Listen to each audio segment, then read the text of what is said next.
In the heart of Qatar, a vibrant community stands united, an expatriate family bonded by their roots in Malappuram, Kerala. This is the Diaspora of Malappuram district, Dom Qatar, an organization born on a historic day, August 15, 2020, India's Independence Day. More than just a community, Dom Qatar is a movement dedicated to humanitarian service, cultural exchange, and the welfare of expatriates.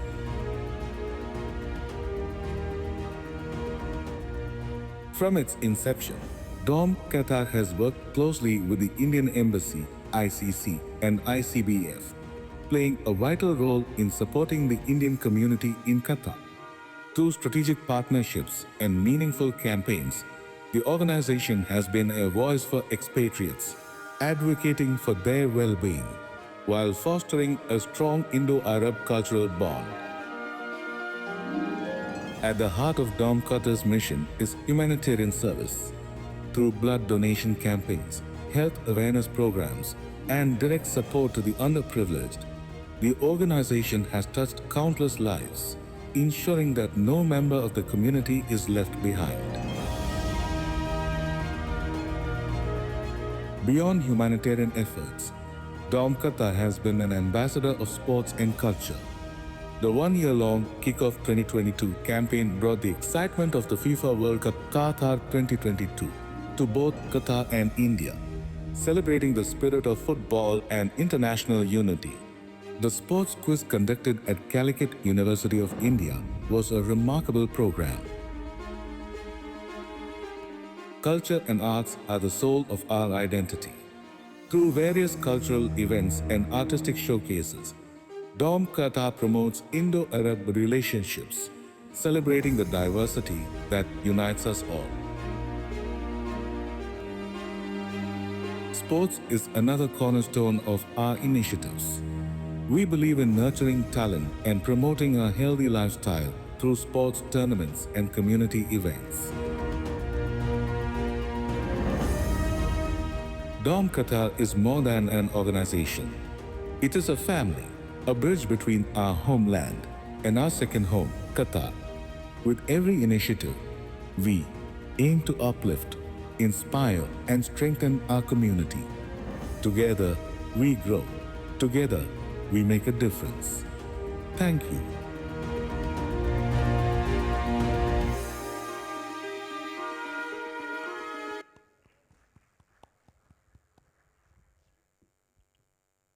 Ladies and gentlemen, business and success, or I should rather say, success in business. It is about anticipating change, navigating challenges, and seizing opportunities. It is about growing above the limitations and setting new benchmarks for growth. Distinguished guests, industry leaders, experts, entrepreneurs, and business enthusiasts, a very good evening and a warm welcome to one and all. My name is Anshu Jain, and it is my absolute honor to be your MC for this pivotal event, Rise Above 2025, Navigating Business Success in Qatar, presented by Diaspora of Malappuram, Dom Qatar, in association with Indian Business Professional Council under the aegis of Embassy of India, and powered by Bakertilly. Well, today, we have gathered to explore how businesses in Qatar can rise in the challenges of Qatar's growing landscape. Qatar has firmly established itself as one of the most dynamic markets in the region, presenting immense scope for growth and expansion. With a robust economy, a strategic location, and the business opportunities that it presents, Qatar continues to attract a lot of investors and entrepreneurs from all across the globe. And this thriving market does not just allow us to grow, but allows us, presents us with unparalleled opportunity to lead innovation in industries ranging from technology and energy to infrastructure and services. Now, this brings us to why we have gathered today. Well, this event is designed to uncover all these opportunities, address any potential hurdles, and stay ahead of emerging trends and the regulatory trades. Well, we'll also delve into how industries can build resilience and practice sustainability for a long-term success. Ladies and gentlemen, today we are truly honored to have amongst us a great lineup of speakers and panelists who are going to be sharing their vision with us, ensuring the success of today's event. Apart from that, none of the event is possible without the generous support of people who come forward in making this event a huge success. Now, this brings me to thanking our knowledge partners. A huge thank you to MedTech Corporation, Seashore, ABN Corporation, and Al-Qatar Steel. Ladies and gentlemen, could you please give them a big round of applause? Everyone, come on, guys. Well, this great initiative by Diaspora of Malappuram, Indian Business Professional Council, and Bakertilly is certainly gonna pave the way ahead of us navigating the business success here in Qatar. Now, without any further ado, it gives me immense pleasure to invite on stage a great leader who has been instrumental in bringing this and materializing this event for us. I'm talking about the Chief Coordinating Officer of Rise Above 2025 and the Chief Advisor of Diaspora of Malappuram, Mr. Mashood VC. Could you please help me welcome him with a huge round of applause, everyone. The floor is yours.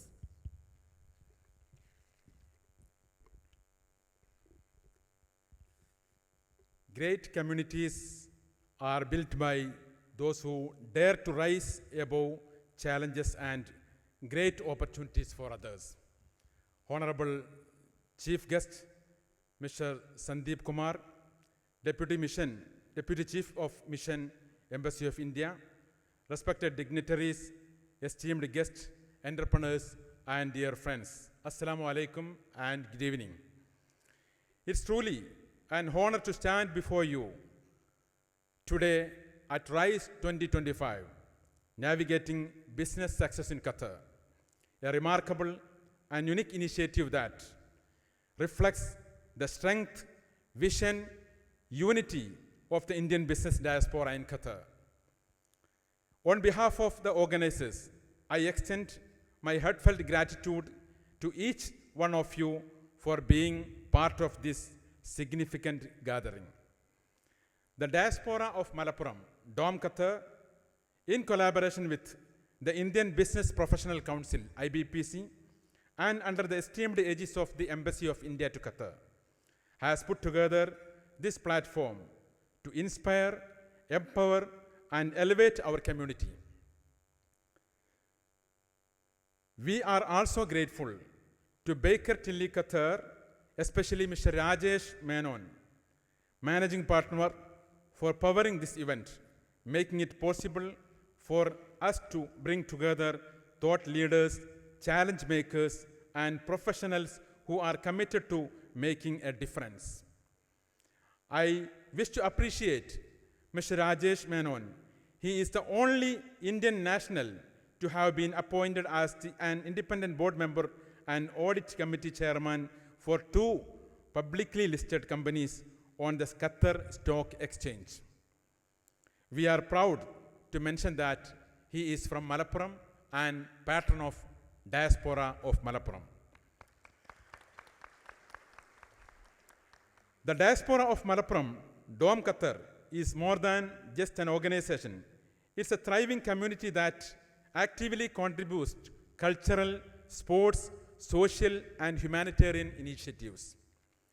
One of its most remarkable achievements was the Kick-Off 2022 campaign, a year-long initiative in Qatar and India that played a vital role in supporting FIFA World Cup 2022, showcasing the spirit and unity of our diaspora.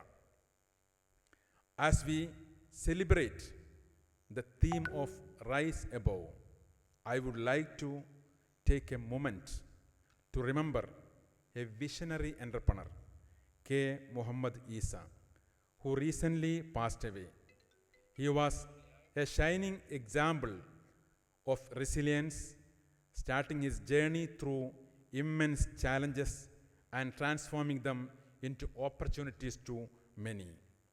His legacy of perseverance and generosity continues to inspire us all. May his soul rest in peace, eternal peace.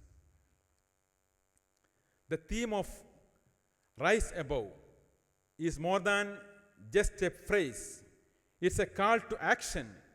It reminds us to rise above challenges, embrace opportunities, and contribute meaningfully to society. It's about innovation, resilience, and leadership qualities that define us as a community.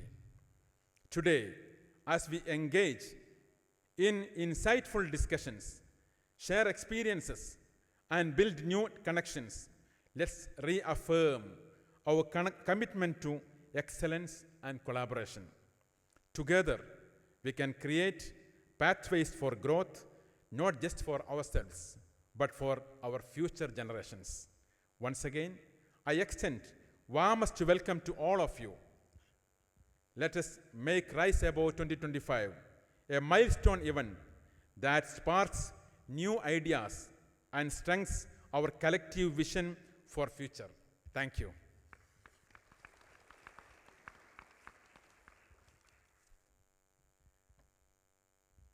Thank you so very much, Mr. Mashood, for your warm words. Ladies and gentlemen, moving ahead, now it gives me immense pleasure to introduce you all to a distinguished leader who is present amongst us today and who has played a pivotal role in uniting and uplifting our community. Ladies and gentlemen, it gives me immense pleasure and it is my absolute honor to invite on stage the Deputy Chief of Mission and the Chief Coordinating Officer for Indian Business Professional Council, Shri Sandeep Kumar. With a huge round of applause, please help me welcome him as he joins us on stage to deliver the inaugural address.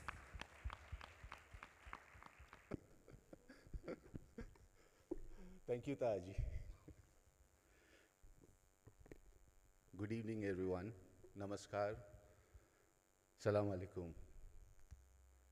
Let me begin by thanking each one of you for inviting me here on behalf of the Embassy of India, on behalf of our ambassador, and on my own behalf. Thanks to the team who's been coordinating this event. Masoodji, the coordinator for the Rise Above 2025, Taha Sahab, President IBPC, all the guests present here, especially our Qatari guests from QDV and from Maroon Holdings. Welcome, a very, very warm welcome to both of you. Rajesh Menon Sahab, they have already spoken about you. We all take pride in you being there on the board of 2 Qatar Stock Exchange listed companies.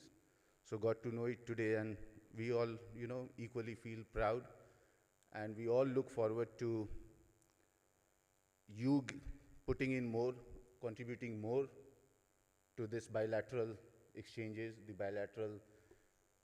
the value that we have been creating with our hosts for decades together now. Thank you, Ajay ji, Gopal ji, Mr. Bari ji, Mr. Bari from, I will not remember the name of the company, but a warm welcome to you too. Thank you all for being here today. I'll briefly touch upon what has happened in this very eventful month and over the past year in general. So this month of February has been a very, very engaging month for us, for the entire Indian community in general, and the embassy, the governments in particular. So we have had a very, very successful, productive visit of His Highness, the Emir of the State of Qatar to India on 17th and 18th of this month. While we were preparing for the event, for this visit of this VVIP visit, a lot of efforts, a lot of things has happened in the background. We have been able to establish and call the first meeting of the Joint Business Council of India and Qatar. That was on 13th of February. So following that, we also had many engagements. We also were able to call the joint working group meeting on energy between the two sides, which was on the 17th. On the sidelines of the visit, we had a joint business forum, which was represented by the top business leaders from both the sides. I must say that the engagement, the positiveness in these engagements was immense. There was lots of positivity from both the sides. There was a very palpable, willingness to come together, to grow together, and to contribute to each other's success, to create value for each other, to take each other along in the journey to betterment, in the journey to growth and development.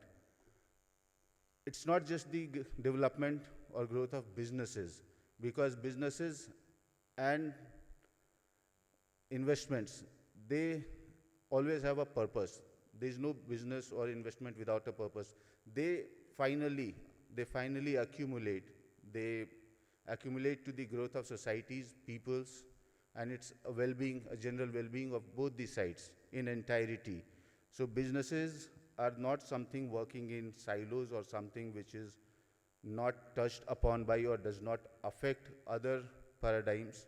It's a cross-cutting, a wide spectrum, wide event that has happened. So during this visit, a lot of good things have come up. I'm very, very happy to share with you all that India and Qatar have signed an agreement to elevate the partnership to strategic partnership. We had the bilateral relations have now been elevated to strategic partnership. So many of you would have a question in your mind, what would that mean? How is it different from what we have now?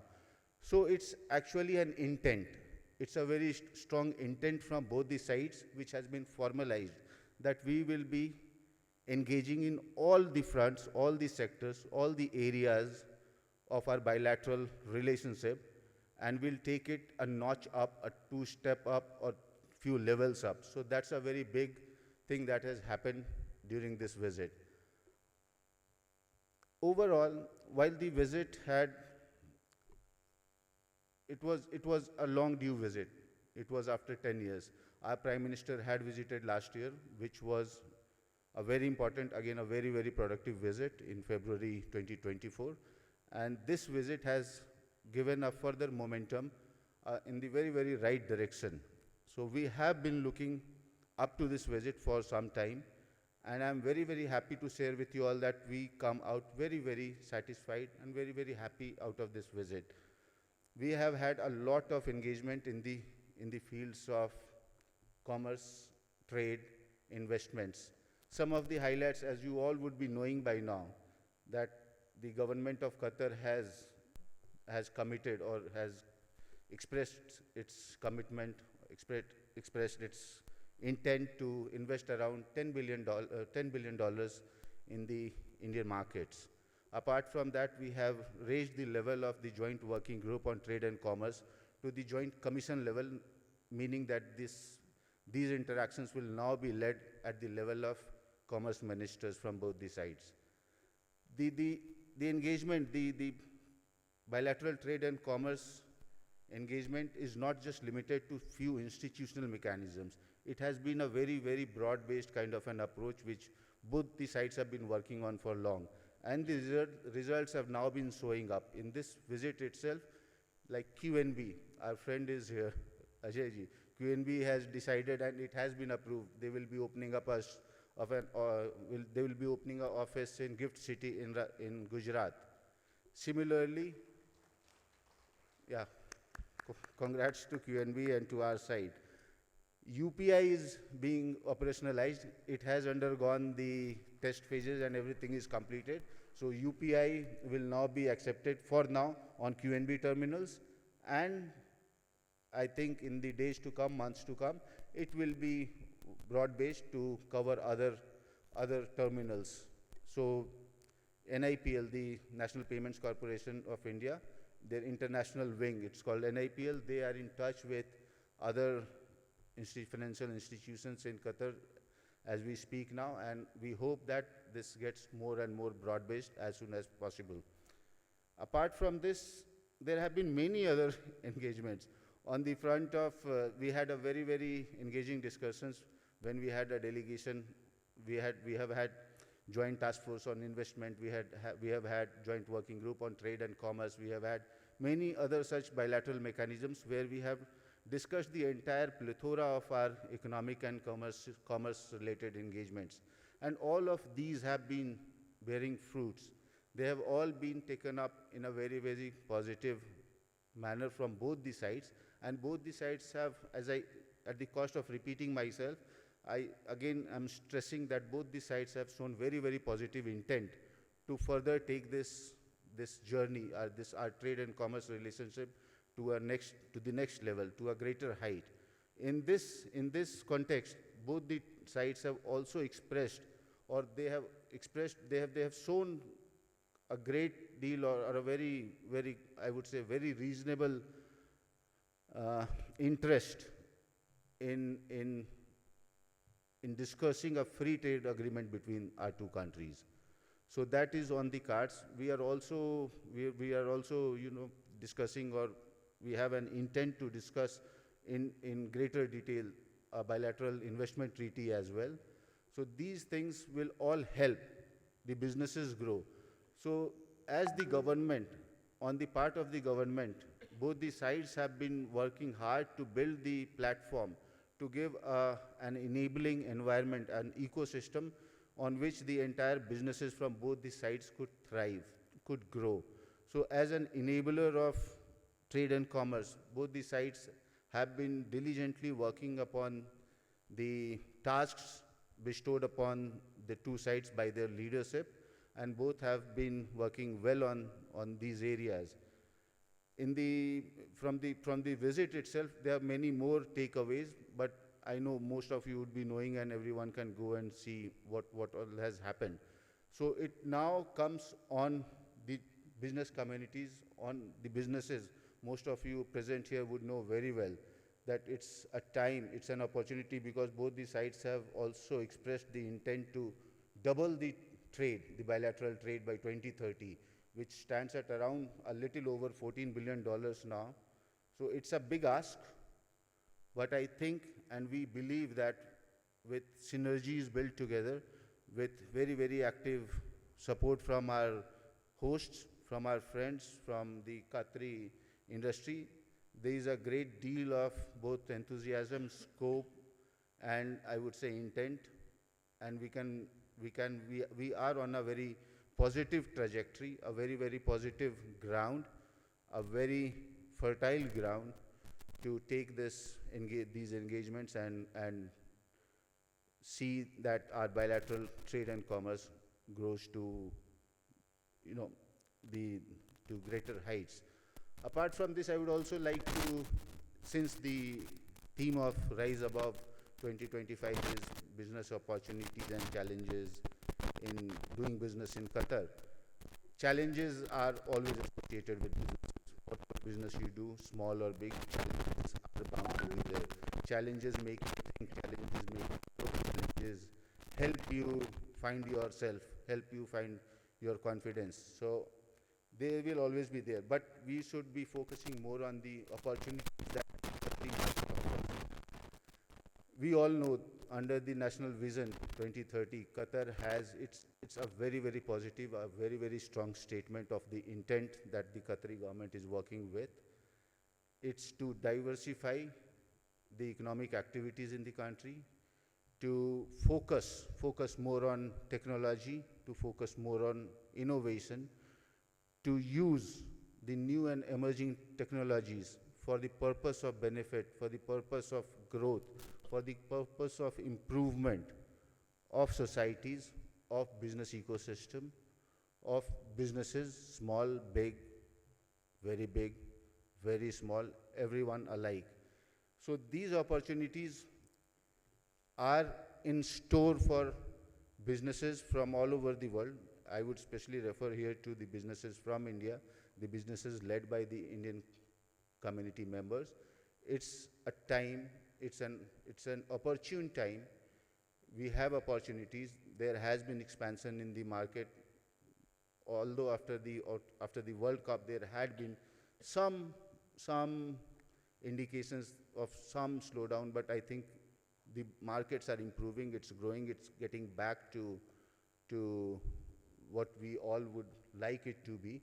And since these, if we take any area, there are lots of congruities where both the sides could build upon the comparative or relative advantages, competencies of both the sides. For example, healthcare. India can be a very, very strong partner of Qatari businesses, of Qatari landscape in the healthcare sector.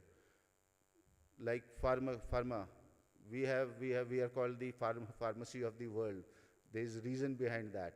We produce a lot of vaccines, we produce a lot of pharmaceuticals, lots of APIs, and lots of medical equipment, pharma products. And I see there is a big scope where both the sides could collaborate, could make use of competencies of each other. I see Qatar is focusing on precision medicine. We are also doing a lot of work back home using AI in healthcare. I think there are places where both could converge. There are common meeting points. There needs to be some common meeting thoughts and minds coming together. So it's these kind of events where we can explore such opportunities. I would strongly urge, I would strongly encourage all of you to think on those lines where we can help each other, where we can not just help for the sake of helping, but also for building beneficial equations, mutually beneficial business opportunities, mutually beneficial business, equations. So we both the sides, I would request all of you to look into these opportunities. Similarly, in the field of education, in the field of hospitality and tourism, there's a lot of scope. I see we have not built a lots of packages for Qatari tourists or other expatriate community living in here to go in India and explore. There are lots of things that we could do. The Indian community, the expatriate community from India alone is a big number here. So all these are advantages. These are some strong points that we have with us already. We don't need to invent them from a scratch. So I would just request all of you again to think on these lines. How could we leverage what is existing to build more meaningful business propositions, to build more meaningful collaborations, and to work together to create a better profitability for the business ventures that we are all in. So not taking much of your time, I would like to thank you all again for giving me an opportunity to share my thoughts with you. And I thank you all once again and wish you all a very, very successful and happy conference ahead. Thank you.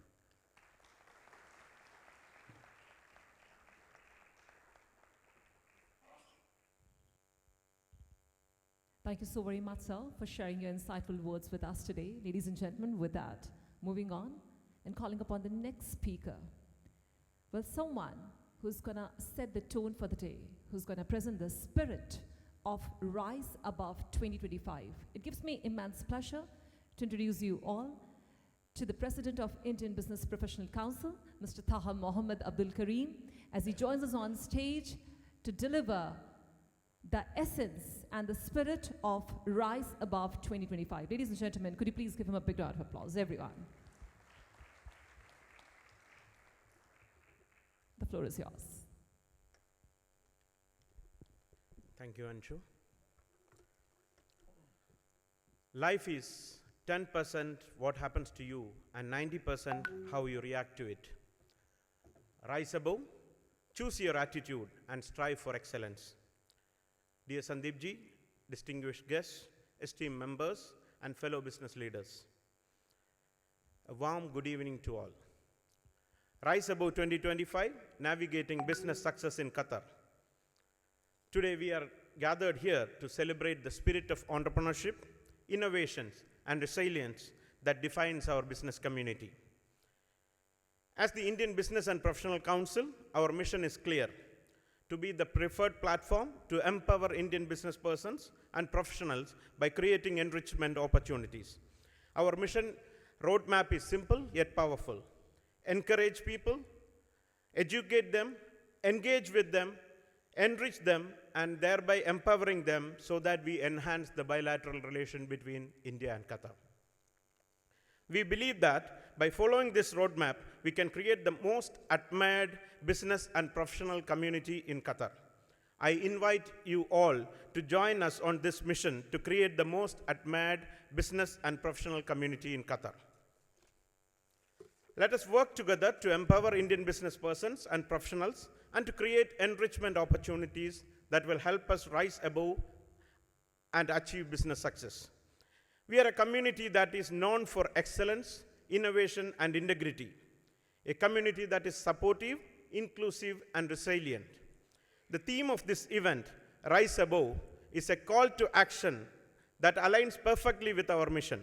It's a reminder that we must strive for excellence, innovate, and push beyond our limits to achieve success. It is a testament to our commitment to integrity, ethics, and responsible business practices. Throughout this event, we will explore the latest trends, insights, and best practices that will help us navigate the complexities of doing business in Qatar. We will learn from each other's experiences, share knowledge, and build meaningful connections.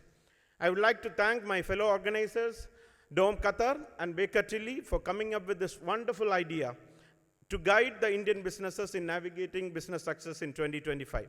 I would like to thank all the panelists, and especially the keynote speaker and the moderator of the event, Mr. Rajesh Menon, for sharing their time and experiences to the audience. As we embark on this journey, let me conclude by summarizing the spirit of the event, Rise Above, in the form of a small poem. Rise above. When challenges surround and doubts creep in, it's time to rise above to begin. To soar beyond the noise, the fear, the pain, and find the strength to rise again. For leaders are not made in calm seas, but in the storms that test our expertise. Like surfers riding waves, we must be bold, catching the swells of opportunity, young and old. It is in the fire that we are refined, and our true character is defined. So let us rise above the ordinary and strive for excellence, for distinction. Let us push beyond our limits, our fears, and achieve greatness through laughter and tears. For when we rise above, we inspire, we motivate, we ignite the fire that burns within others to strive and to seek, to rise above their own limitations unique. So let us rise above, my friends, and make our mark until the very end. For we are leaders, we are the few who dare to dream, to rise above anew. Rise above, let our spirits be heard. Together, let us rise above the noise and forge a path to greatness with courage and joy. Rise above. Thank you.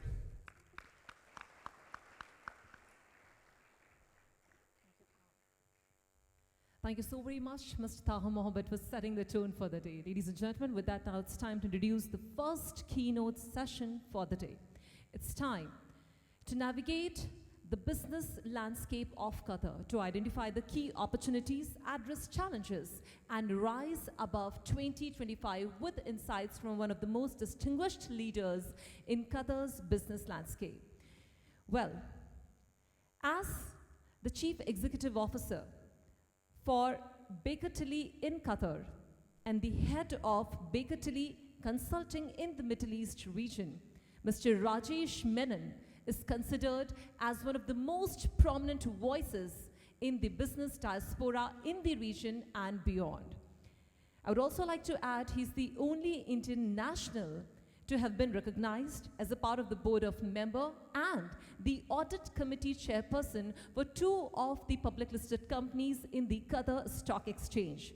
With a great expertise in strategy, governance, he comes with a wealth of knowledge in various senior leadership roles inclusive of KPMG. And today, He's all set, he's all ready to share his expertise, knowledge, perspective, and insights with us as a part of his keynote address. Ladies and gentlemen, would you please put your hands together as we welcome on stage our first keynote speaker, Mr. Rajesh Menon. Can you hear me very well at the back? First of all, good evening, and I apologize. We are behind time, and I apologize for the delay. We were scheduled to start at 6:45 or so, but unfortunately, because of the traffic and also because of slightly lengthy introductions, we are slightly behind time, but we'll try and catch up. We should try and finish by 9-ish so that we don't keep you waiting.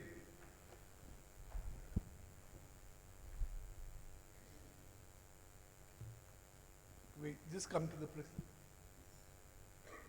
So the scene is set. I mean, we've heard it's probably the best time that we are convening here to talk about opportunities and challenges, especially for the business that operate here. And the context is also pretty clear. We are talking about opportunities and challenges of different size and scale of business. Indian community, Indian businessmen operate. And when I say Indian businessmen or Indian business, automatically that connotation means Qatari business, because every single Indian business has got a Qatari partnership. So I don't think speaking in isolation to say that it's an Indian business would be a wrong connotation. It is a business which is the Qatari business and businesses that operate in Qatar. So let's set some context. We need to know the country that we are operating in. And I have to tell you that every single business, every single opportunity that we see here, every single business that we do here, we're in a country which is one of the most advanced, prosperous, competitive economy that we have.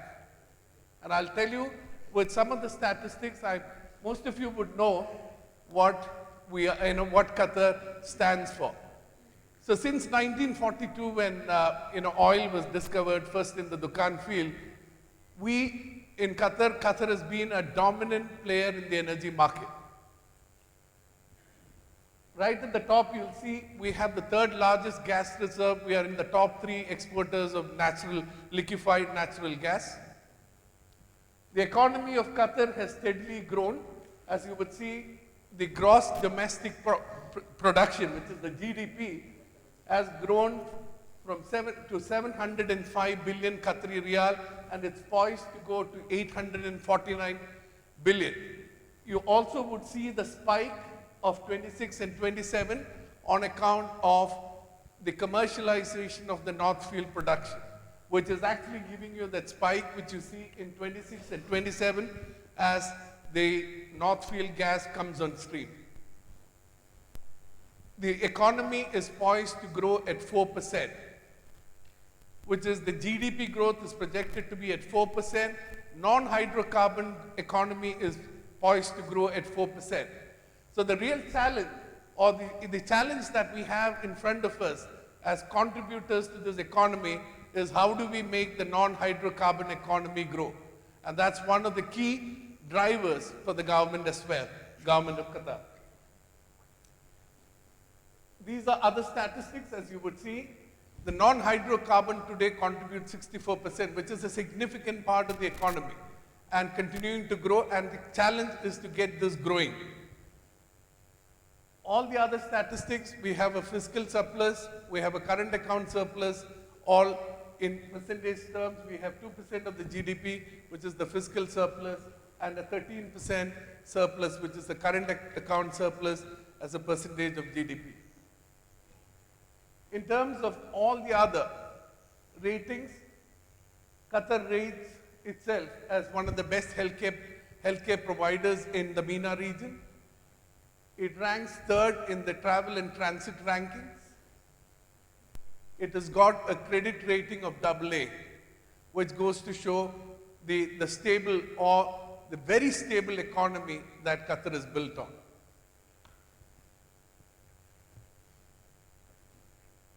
Another important aspect to understand is the strength of the Qatar Sovereign Wealth Fund.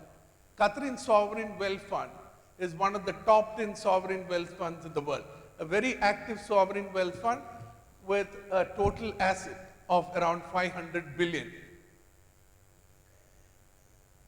This particular aspect or these details are meant to give a picture of what Qatar stands for, its economy, and also the positive outlook of the Qatar economy.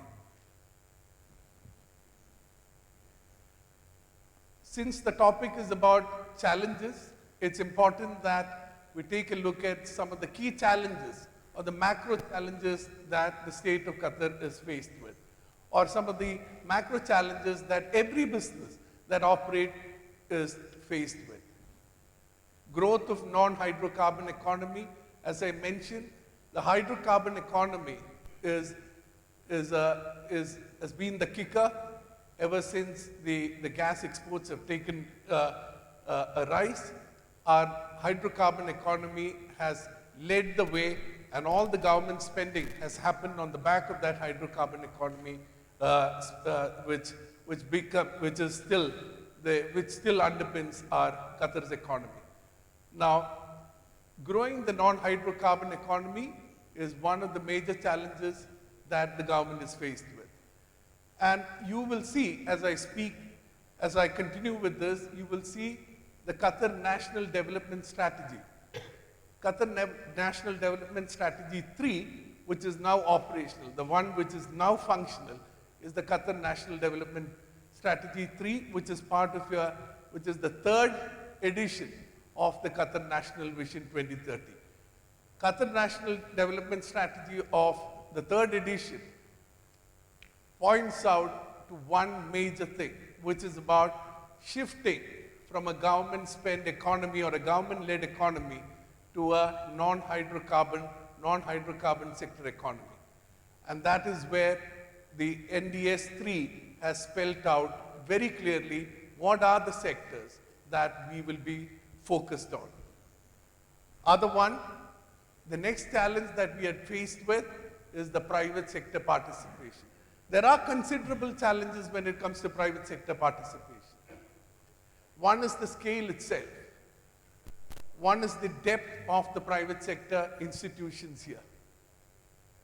So the government is looking every single possibility to engage private sector, continue to bring them into every single provision of services that currently is made public. So everything that you look at today, there's an urge to actually bring private sector participation into the economy. Private sector, you would definitely hear the other challenge that we are faced with is the access to funds. When I say access to funds, this has got both debt as well as equity. And again, every single measure, and we have the board member from Mr. Mohammed from QDB will talk about the initiatives that the government is taking to actually make funds available through QDB and various other means into this private sector to flourish. Other thing which we are faced with is a low-wage business model. When I say a low-wage business model, the economy is striving to move from a low-wage business model to a high-value jobs, high-value sectors, where you're going to see a lot more of skilled and highly skilled workers actually dominating the economic space. And that is the shift that the government is looking to bring and continues to be a challenge for the government to actually address. And one of the biggest barriers that we have today, or one of the challenges, is the business environment. And I talk about business environment as a challenge because it's the ease of doing business or the speed at which and the complexities which are involved. You will see red tape. Red tape is part of every other business institution or government institution, but Qatar is determined to actually bring a lot more progress in the way the business is conducted by the government and especially the government to business. The G2B services is something which the government is very much focused on improving the government services. So, and I would also say there are initiatives to actually make the very clear targets when it comes to foreign direct investment. So let me just take you quickly to the Qatar National Development Strategy. Qatar National Development Strategy, as I said, it's the third edition of the Qatar National Development Strategy. Very clear as to what is expected to achieve. We have 7 national themes. We have 7 national themes that the Qatar is looking to achieve as part of QNDS 3. Starts with sustainable economic growth. When I say sustainable economic growth, Qatar is looking to set itself up as an economically diversified, competitive, productive, innovative economy. That is exactly what the sustainable economic growth is meant to do. And economic diversification is something which the sustainable growth, or the first national outcome, is set for. What are the KPIs? We are, as I said, the KPI set for the first national outcome is a 4%, and when I talk about NDS 3, it started in 2024 and goes all the way till 2030. We're looking at a GDP growth of 4%. We're looking at non-hydrocarbon also growing at 4%. We're looking at a gross R&D expenditure, again, which will actually drive innovation. It's going to be 1.5% of the GDP, pretty much doubling the R&D expenditure in the country. The labor productivity, which is another issue, with the labor productivity comes with more skilled labor coming into the marketplace, is expected to grow at 2%. Cumulative FDI, the foreign direct investment, we're looking at attracting a foreign direct investment of $100 billion. And what the government is trying to do here, and made it explicit, is the money has to come to drive the private sector. While the government will actually create the playing field, the government will actually create the infrastructure for private sector to flourish, they are expecting that foreign direct investments will come in, which will actually drive the private sector growth. And that's the way the economy wishes to progress. And it also creates opportunities. As I said, business environment, especially dealing with the complexities of government to business services, exactly in the investor journey.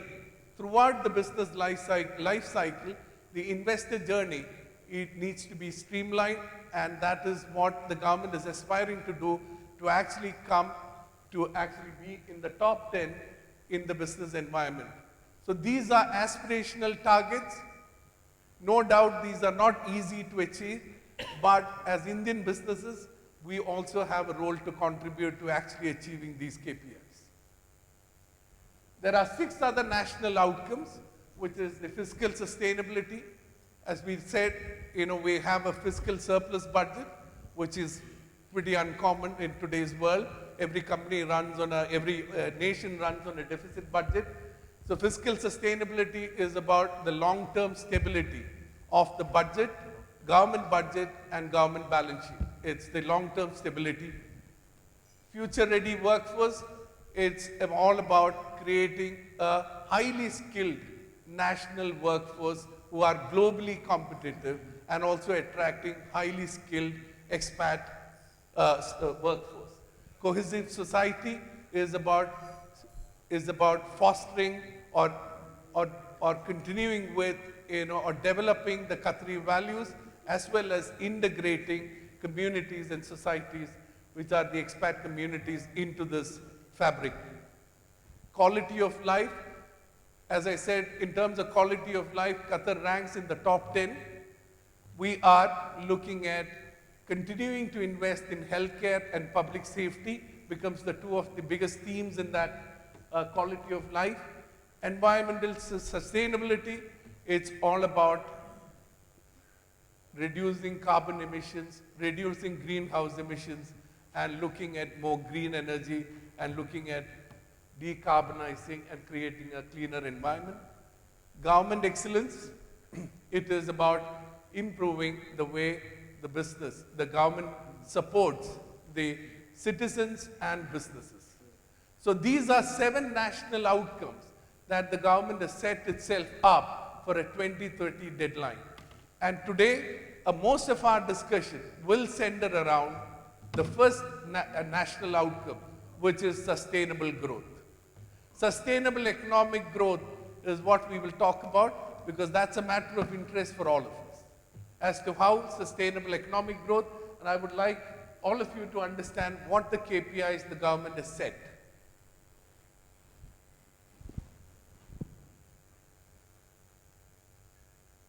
Possible to go there. So the sustainable economic growth is driven by 4 themes. It's driven by the first theme is your diversification cluster, economic diversification clusters which have been identified. There are 4 clusters through which government wants to drive economic growth. The reason why it's important to understand this is because if you look at, it's not just about on paper. Every action that has been initiated actually underpins what is there in the NDAs. If you look at the latest QIA fund, which is the fund of funds which have been introduced, it supports the 2 major sectors which is part of your NDAs, which is your technology and healthcare. If you look at QDB's support for fintech, again a fund of fund, it supports financial services, which is about fintech. So everything ties back very well into what NDS 3 has asked us, is asking the machinery to look at. So I would really know, personally, my reading is that everything that is being done with a purpose, is done with a direction, and the direction is NDS 3. We are looking at the growth, so as I said, economic diversification. You start with the diversification cluster, we got the growth cluster. Under growth cluster, we have 3 clusters which the government has identified. We are looking at logistics, manufacturing, and we are looking at tourism. These are the 3 growth clusters that government have identified. And I'll come to that in a minute. Enabling clusters, the one which will enable the economy to get to economic diversification. We're talking about the enabling sectors. It's the IT and digital, education, and financial services. Resilience cluster, we're talking about food and agriculture, and we're talking about healthcare. Future clusters, which are very futuristic in nature, we're talking about green technologies. So these are the 4 clusters which have been spelled out in the 2030, in the Qatar National Development Strategy, 3rd edition, which is driving this country forward. Second theme of sustainable growth is about energy. When I say energy, the themes that they are looking at is consolidating their dominant position in the energy sector. Continue to dominate the energy sector. We're talking about the North Field expansion coming on stream. We're talking about the natural gas, liquefied natural gas production, the natural gas production moving from 80 million tons to 140 million tons as the North Field expansion comes on stream. So this is a very, very important milestone for the government in 26 and 27 as NDS 3 moves forward. Other important theme is the low energy. It's about green energy initiatives. We're talking about possibly standing here in next 10 years, you would possibly be looking at Qatar being pioneering your green hydrogen. Green ammonia plant is very much in the works.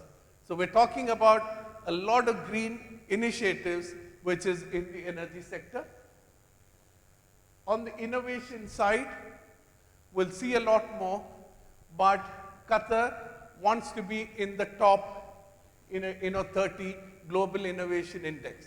And the amount of money, as you would have heard in the recent press releases in the press, as well as the commitment given by the government, $2.5 billion has been allocated to be spent on artificial intelligence. Qatar is driving the agenda of artificial intelligence. We have been privy to one of those because we were part of an engagement where we actually developed the digital economy strategy of the country, and currently are also part of an initiative to develop the IoT strategy of the country.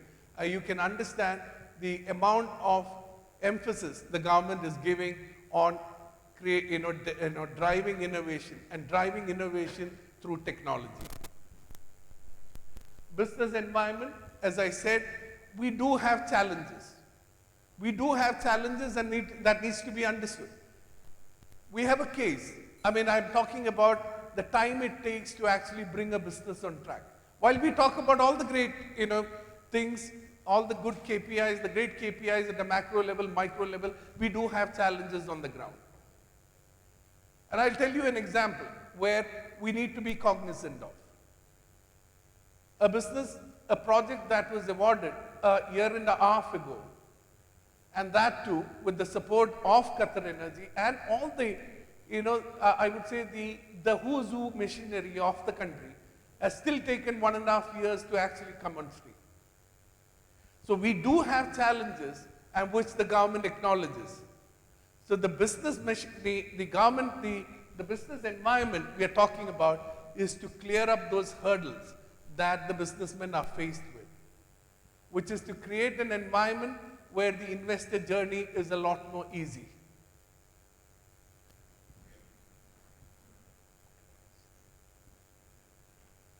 Very quickly, as I said, you have growth cluster with very clear KPIs.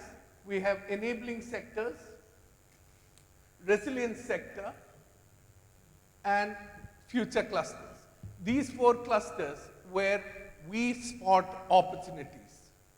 And I would like to tell the Indian business community, this is the direction. And this is the direction where opportunities are. And the government is driving opportunities. So if you were to pick an opportunity as to where you would want to invest your finite capital, you have to pick your sweet spot. And I have to say the sweet spot lies somewhere in this.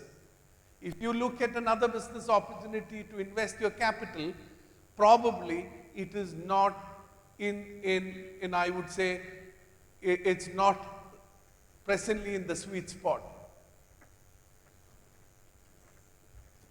And you can also see, I just want to bring to you, and this is not a coincidence, by the way. All these cluster growths, etc., that we are talking about has been the hard work of the government to develop these sectors over time. And these sectors have grown. If you look at the sectors, sorry, I probably actually, when I said the growth cluster, if you look at the logistics sector, yes, there are challenges in the logistics sector because the scale always comes into an issue. Qatar being a smaller country, yes, there is an issue of scale, but the amount of growth that we have seen, especially on the back of the air transport cargo, we're talking about a 54% rise. Yes, do we have challenges? If you speak to the GWC CEO, he will tell you, yes, there are challenges. But are there sweet spots? I'll tell you where they are. So for us, I don't know whether the color coding, we look at it more from a growth and a government spending. If you were to cut the slice, again, this is our analysis, this is our a pick. You may have a slightly different view on it because these are not there on any other paper. So I would say we would pick the three most recommended sectors, highly recommended sectors would be IT and digital, financial services, healthcare. The reason being, not because they are in the scheme of things of NDS, but these are sectors where there is also the 2025 budgetary commitment is also reinforcing the direction in which this government wants to take this play forward.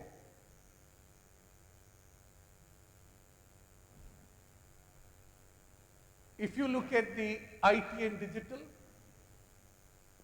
as I said, government has announced a $2.5 billion investment in the AI spectrum.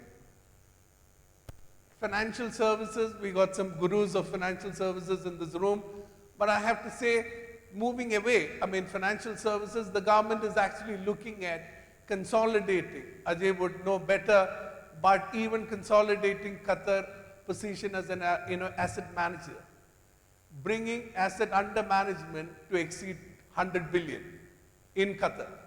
So that's one part of the financial services, but the emphasis again goes back and ties back to fintechs. I can tell you the opportunity is enormous. The work which is being done by Qatar Research Institute, Qatar QDRI, the work that is being put in by other government institutions to drive, including MCIT, to drive the agenda. And I think I'll ask Bara a lot more questions at the session, but you can see the amount of opportunities that is being created. Qatar wants to be seen as the place where we're going to revolutionize with at least 5 to 6 use cases that will disrupt the economy. And that's what is driving. So it's not just about an AI revolution. Qatar has very clear ambition to create use cases that becomes a global disruptor. And they are looking at global partnerships. And as a hub for technology, what we need to look at is what is the global partnership that we can bring from India to Qatar to drive home this agenda of technology and digital. So this is how our pick of the sectors look like. So we're talking about IT and digital, financial services, healthcare, logistics, and manufacturing. And I'll talk a little bit about each of the sector as to what are the sub-opportunities that we spot within each of the sector.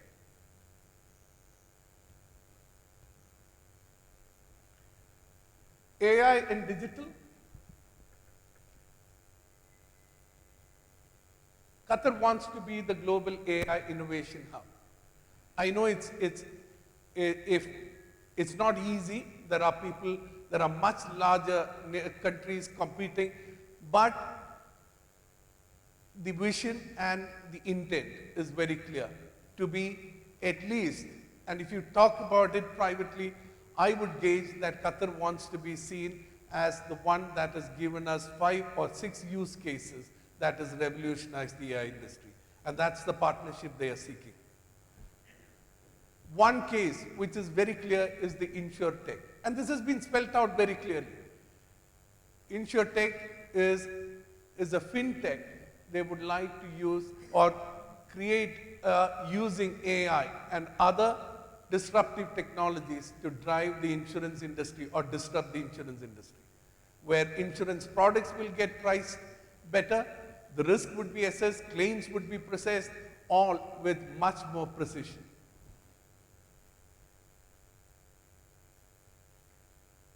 We believe this is a top opportunity as it stands today in the country, which is the AI and digital. And these are, some of it are personal views, and you might have differing views in this room, but if you were to pick an opportunity today, we would say AI and digital is a top opportunity that institutions or businesses should look at.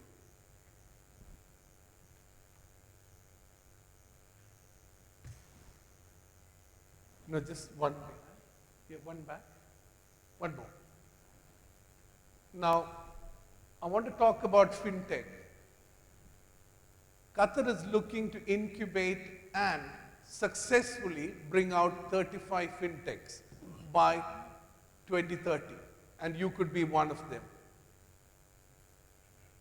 When I say fintech, you have enormous opportunities in different areas.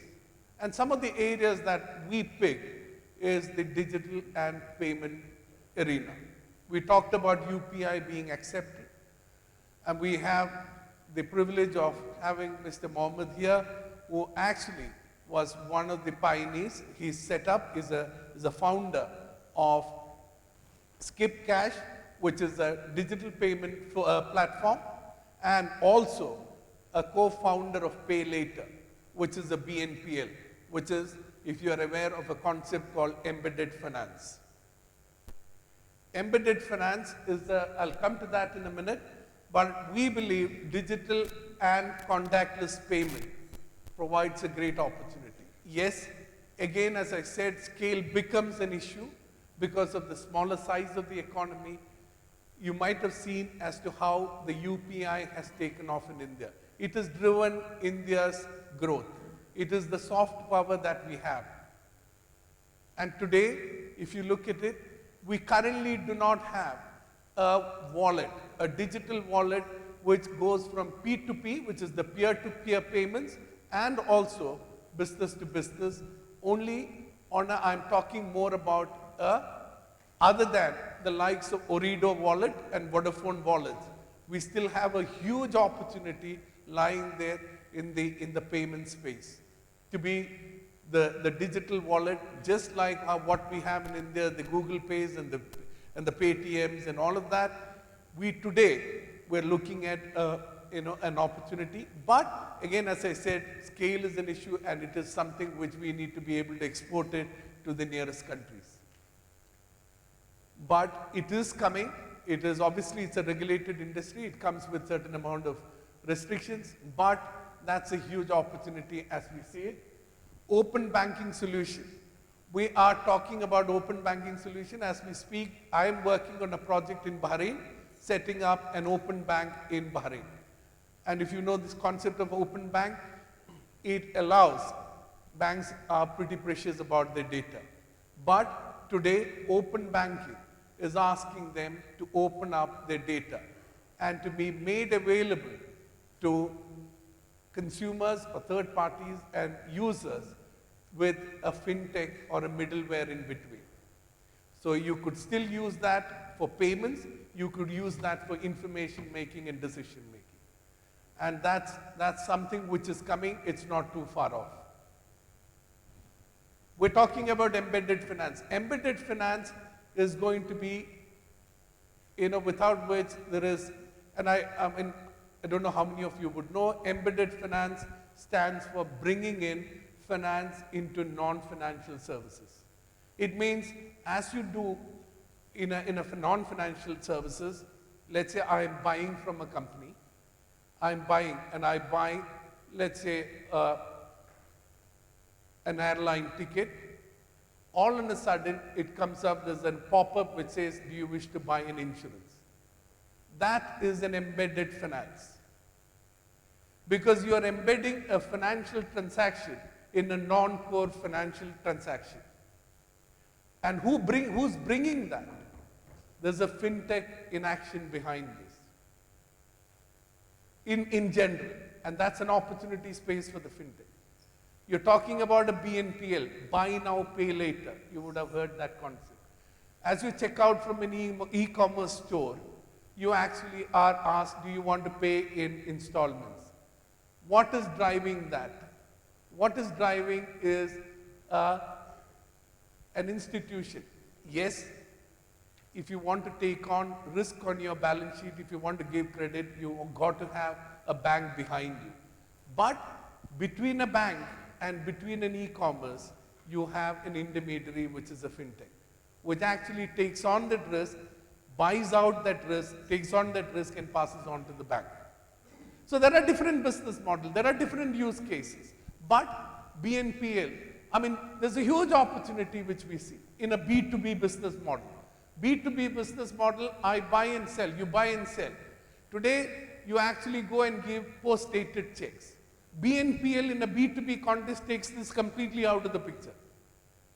A BNPL will actually give you an opportunity to pay and pay later. But in between, the fintech or the middleware, whatever you want to call it, actually shifts that risk onto another balance sheet, which you are not seeing. And these models are emerging.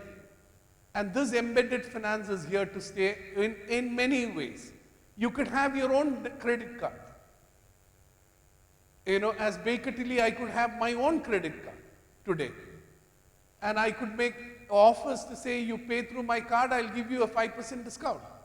And behind that is a financial intermediary working with the bank to make that happen. So I'm saying it is an enormous opportunity, an endless opportunity to be explored in a market. As you would see, so I would say in our top picks, we will say digital. When I say digital, AI and fintech would rank as a seriously big opportunity.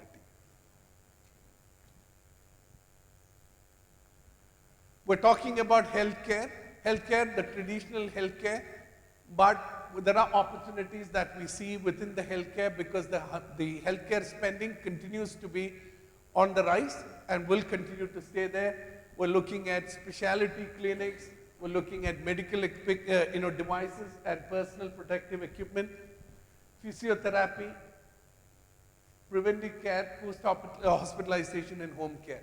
We think these are the 5 picks in the healthcare sector which could actually give us opportunities for businesses of our size and scale which the Indian businesses operate here. And also, healthcare technologies that will revolutionize the way the healthcare is run in the country. So in healthcare, in the ranking, we would put this on on the 3rd position, which is the healthcare opportunity. The next one, please. The 4th one, logistics. Again, a big opportunity. It's a big area, and with different parts. Within the value chain, you have different parts of it, which is warehousing, last mile delivery. You have many sub-segments within the logistics. But here we're talking about a lot more, which is the re-export market. The government is targeting to build a re-export hub, especially targeting pharmaceuticals. And when I speak to some of the best or the leading operators in logistics, they say there's a clear opportunity in the cold infrastructure. The cold infrastructure, which is your freezer and the chiller space, there is an opportunity for SMEs. If you were to look at, if you are in the logistics sector, currently there's a growing opportunity in the chiller and freezer space, which is in the cold infrastructure. There is an opportunity in the e-commerce last mile to actually improve the way e-commerce last mile is delivered. There's an opportunity clearly emerging in that segment. So you can see the way this has grown for Qatar. Obviously, I would say stay away from warehousing. Warehousing is not an area you want to go anywhere near to because we have excess capacity built. Even whether it is DWC or for that matter, we have an awful lot of capacity which is surplus. So you might be better off keeping away from warehousing. But these are 2 or 3 opportunities in logistics that actually you can make it count. Manufacturing, and if you look at the Indian businesses which have really made it big here, who make money when they sleep, is the manufacturers. And Qatar still, because of the important opportunity that we spot here is the low carbon metal recycling. again driven by the NDS, which is part of the circular economy theme. We're looking at the low metal recycling, which is in the areas of aluminum, steel, copper, lead. Obviously, there are challenges and you need to study this before anybody ventures into it, because raw material is a constraint for all of this, because of the amount of recycling that can be done, and buying from outside or importing raw material doesn't make this industry very viable. So obviously there is a challenge when it comes to raw material, which needs to be kept in consideration. Chemicals, chemical industry, especially chloralkali part of it. We know an Indian business which is actually more than few businesses have won sodium chloride. Al Kauthar was recently awarded the project to build a sodium chloride plant in Qatar. So there are opportunities which is driven by the Tauteen scheme, which is actually bringing these Qatar energy, because the feedstock is available. Every single opportunity that we are talking about is driven by, obviously there is a bigger challenge. If the government actually makes the power tariffs more affordable, you can see the manufacturing really taking off. The power tariff here, still compared to other GCC countries, is a lot more expensive. A unit of power costs 0.13 Riyal as compared to 0.03 in Kuwait. So if we were to make it a lot more competitive, I can say we would still have a much more thriving manufacturing industry here.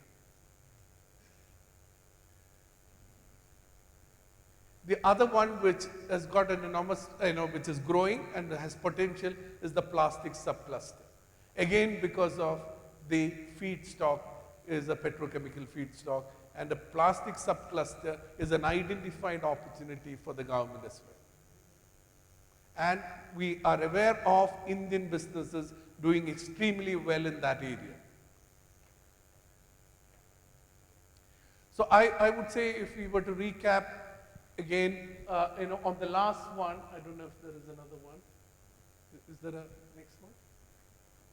Okay, so if I were to recap the opportunity sector or the opportunity spectrum, I would rank AI and the digital and the digital part, the technology part, especially AI, innovation-led AI technology, the financial services led by fintech opportunity, more importantly looking at embedded finance, not just as a business, but also incorporating embedded business into your business to drive home efficiency and also your growth.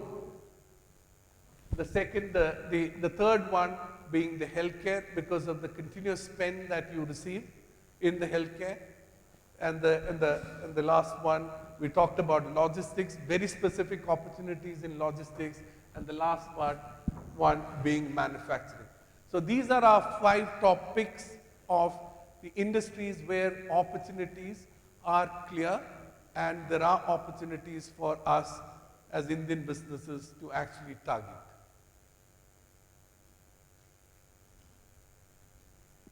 Now, having said that, we spoke about the opportunity landscape, and the building block being the Qatar National Development Strategy 3, because it spells out where the opportunities are, which clusters are the focus areas. We move on to the next one, which are the challenges. And these are real challenges. There are a lot of practitioners in the room. I can see, people who actually do audit consulting work. I can see Gopal here, I can see Venkat here, and many others who actually do consulting and audit work. We will come across these themes on a daily basis. And Ahmed is here, who would possibly be also hearing the same theme, Sebastian, so I think the number is growing. But, none of us would, every single, just go back to the earlier slide, please. Yeah. So here is a common theme every SME. And I always feel, and this theme you hear for companies which are relatively small scale, who has not been able to scale, and when I say scale, I'm talking about companies which are less than 100 million annual turnover. And I always feel it's like, you're in one orbit. And you're all planets in the same orbit, so your problems are also the same. You know, when you leave that orbit and move to the next orbit, your problems are slightly different. I'm talking about the planets in the same orbit, which is the SME segment, and I'm talking about when I say 100 million and less, and I'm talking about possibly even lower numbers. These are issues that they grapple with on a daily basis. We're talking about scalability, yes, scale because of the size of the economy, margin pressures, access to fund, profitability, limited portfolio diversification, market size being again small, not being able to price because of competition and, you know, the need to stay in the business, you compromise, and it's a vicious cycle. There's an absolute vicious cycle that we hear about, cash strapped, you know, they just don't have the money to roll, you know, banks are not funding because your balance sheet doesn't allow the banks to fund, and so on and so forth. So this is a set of problems that we look at every single business on every single day.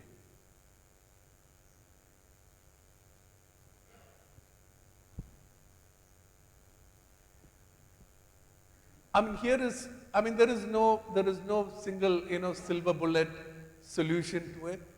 All we are trying to give, or all we want to discuss today, is how do we actually support this businesses which are, and let's put it this way, SME is the backbone of every economy. Without SMEs, there is no economy, be it in Qatar, be it in India, be it anywhere. So sustainability of SMEs is an absolutely important part of every single economy.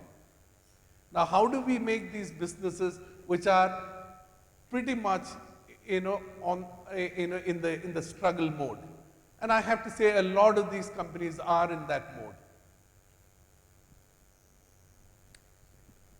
One of the ways we have to look at is how a private equity would look at. As how a private equity lens is a ruthless lens.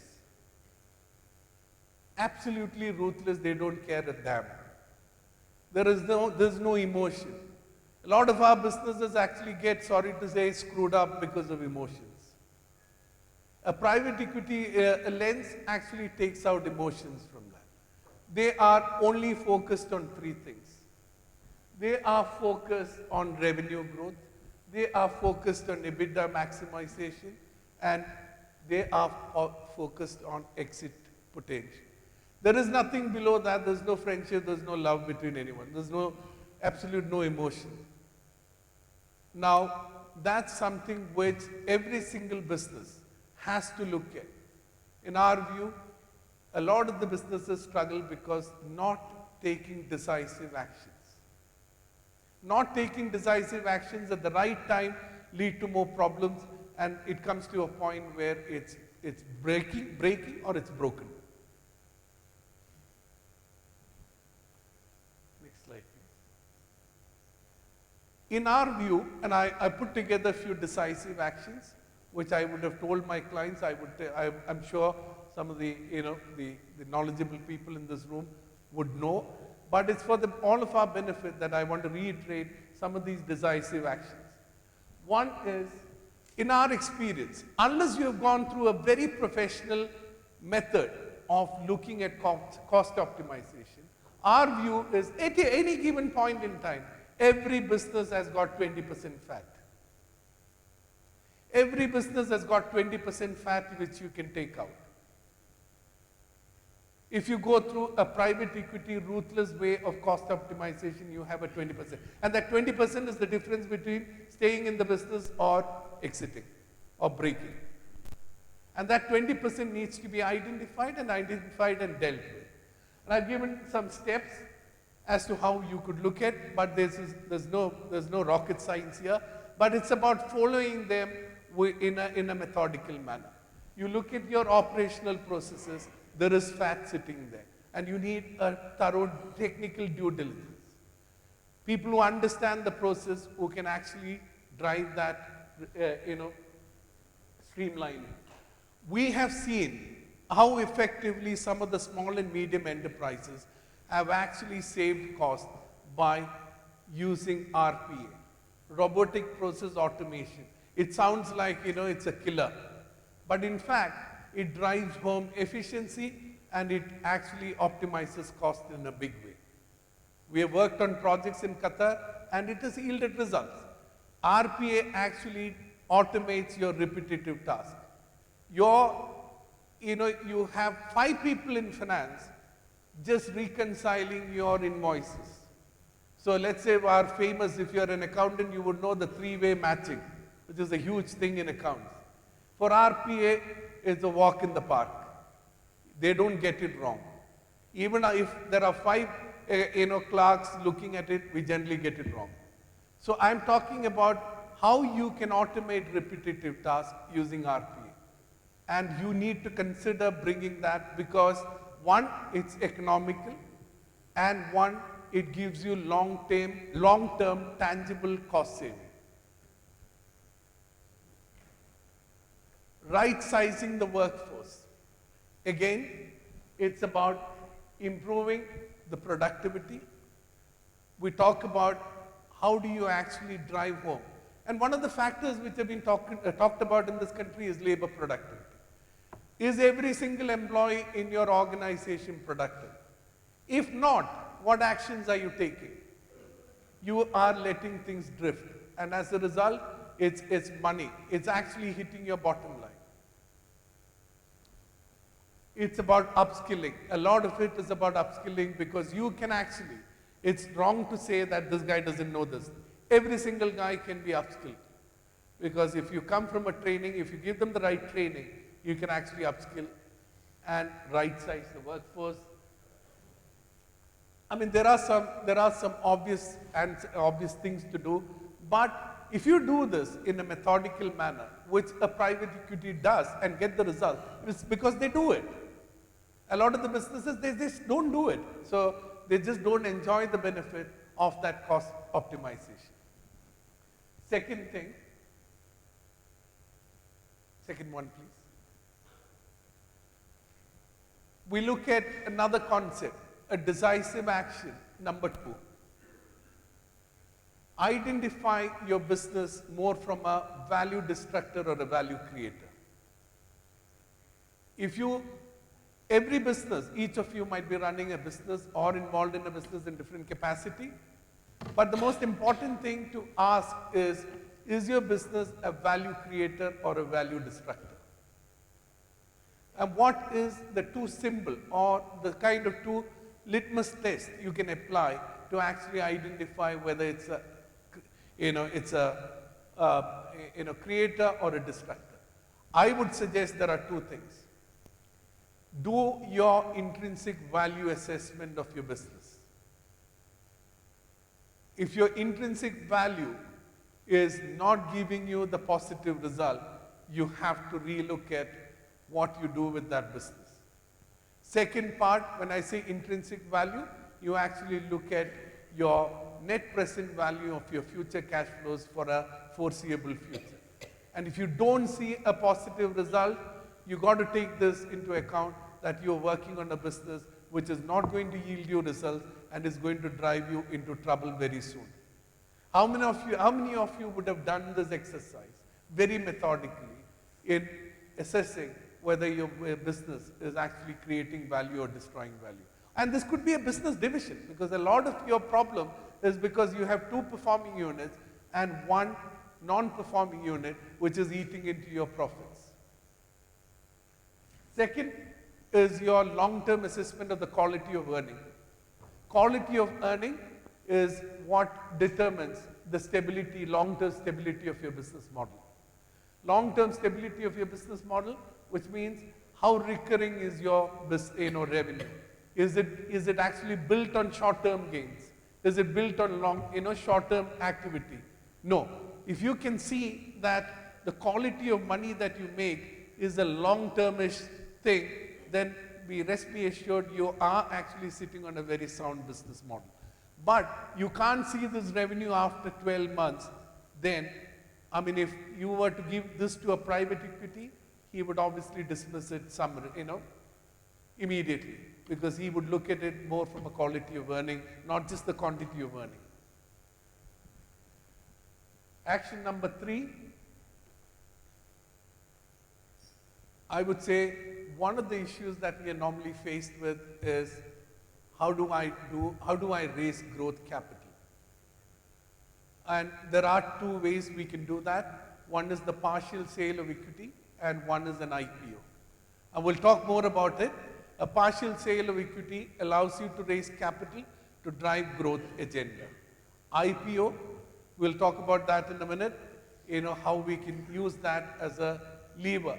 But obviously, there's a journey to be had, and we'll, I don't want to talk more about it because we have a panel session coming up where we will speak more about how the listing process happens in Qatar specifically and what is it that, you need to build as your equity story before which you can talk about it.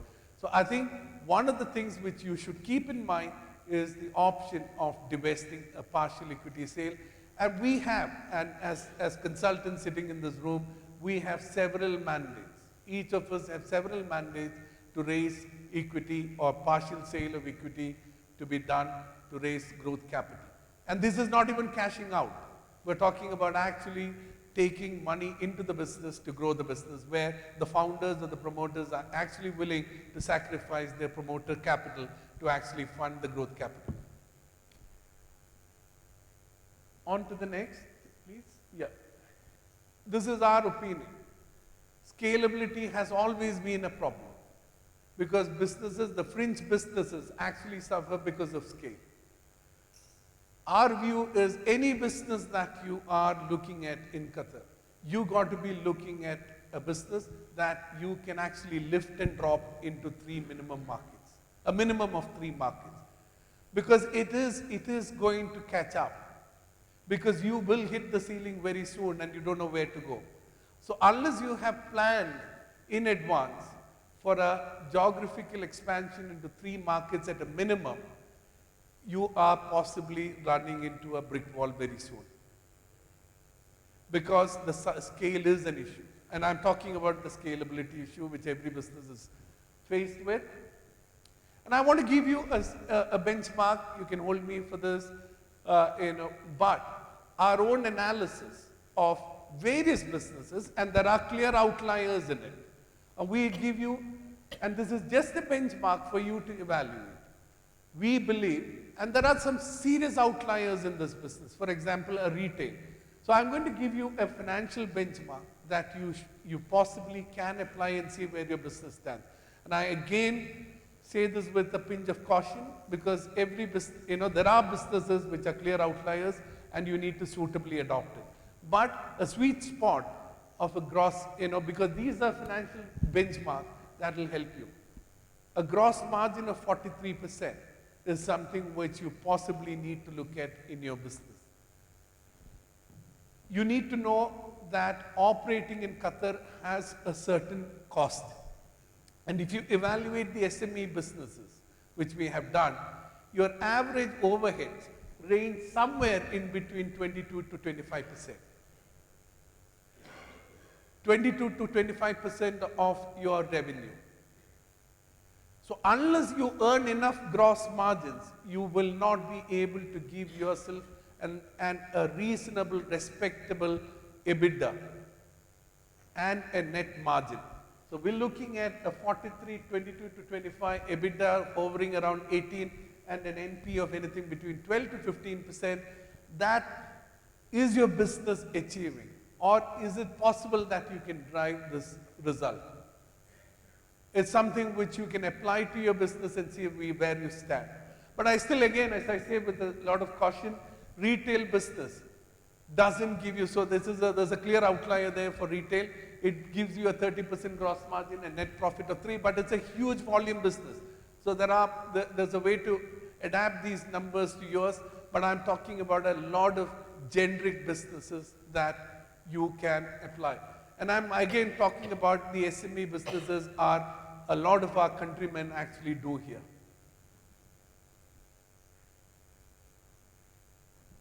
I would say, what's your natural hedge? Your natural hedge is to partner with an established Qatari group. This is our recommendation. Never try on your own.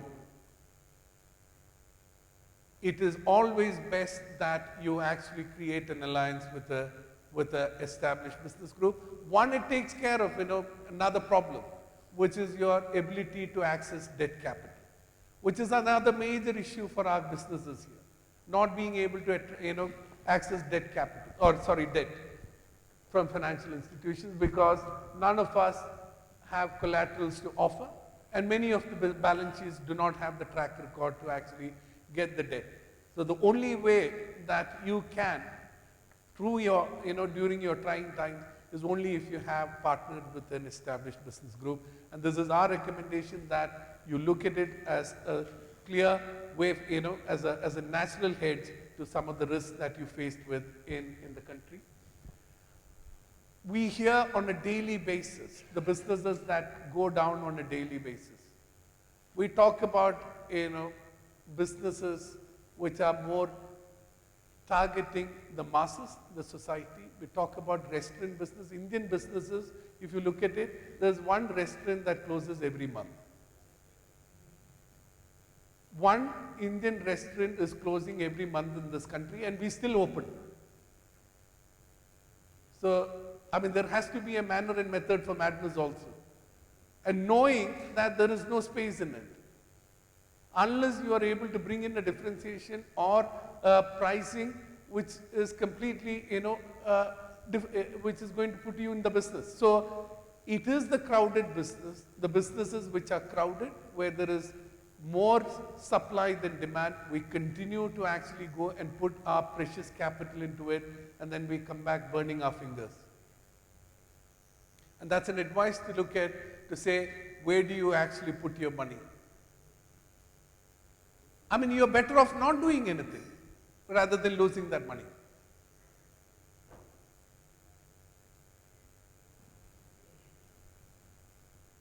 The last one. So the last one, which is the final one for my presentation as well, is the big decision, which is to close down a business, which we shy away from doing. And we have many reasons. We find so many biases not to do it.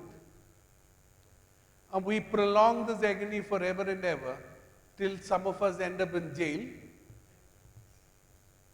and some of us are actually broken to a point where we don't even have a property back home. We sell everything. Even then we don't give up. So the important thing is to realize that you can also close the business down. And making that decision at the right time can save a lot of problems and also allow you to think afresh and start. So I think these are some of the decisive actions in response to the challenges that we have seen. And these are some of, these are our views, and many of it is my personal view. So you might have a differing view, but I will allow this forum and this session, the latter part of the session, to actually discuss what we have discussed now. Thank you very much. That's it from my side. And in the next few minutes, we will start the panel discussion, and we'll try and see how fast we can wrap up. Thank you. Thank you, Mr. Rajesh. May I kindly request you to please stay back for a minute? Okay. Well, thank you so very much, Mr. Rajesh, for such an insightful and detailed presentation. Ladies and gentlemen, yet again, could you please give him a big round of applause? Well, Mr. Menon is certainly one of the most prominent voices in Qatar's and in the region's business diaspora. And what makes every Indian proud here is he's the only Indian national to have been recognized, to have been a part of the independent board member and the audit committee chairman for 2 of the public listed companies in Qatar Stock Exchange. Now this again is a great moment for the entire Indian community in Qatar.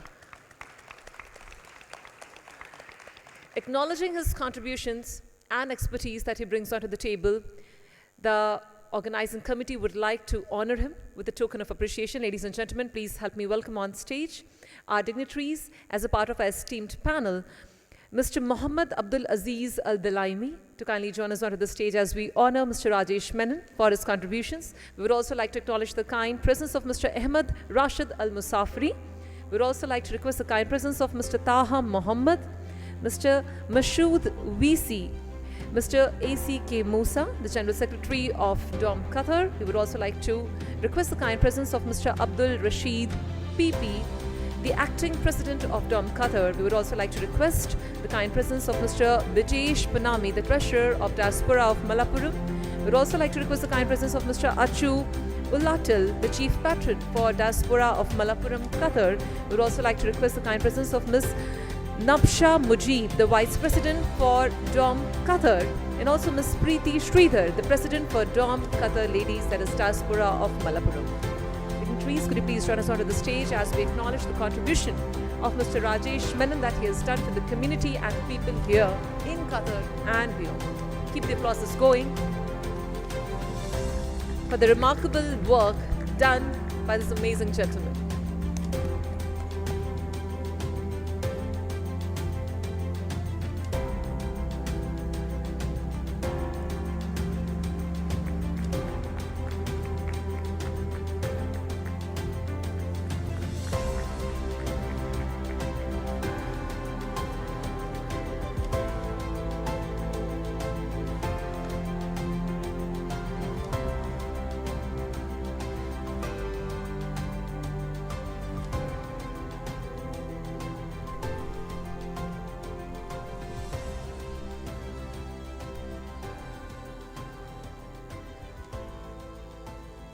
Many congratulations, Mr. Rajesh, and thank you to the entire team. Thank you.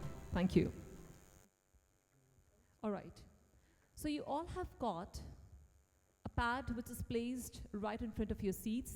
May I request you all to kindly take out 2 sheets of paper from the paper pads that are placed on your seats. Could you please just take out 2 sheets of paper? You could find a pen there as well. Now, on one of the sheets of paper, may I request you to kindly write in big, bold letters the word me, M-E, me. On one of the sheets of paper, could you please write the word me?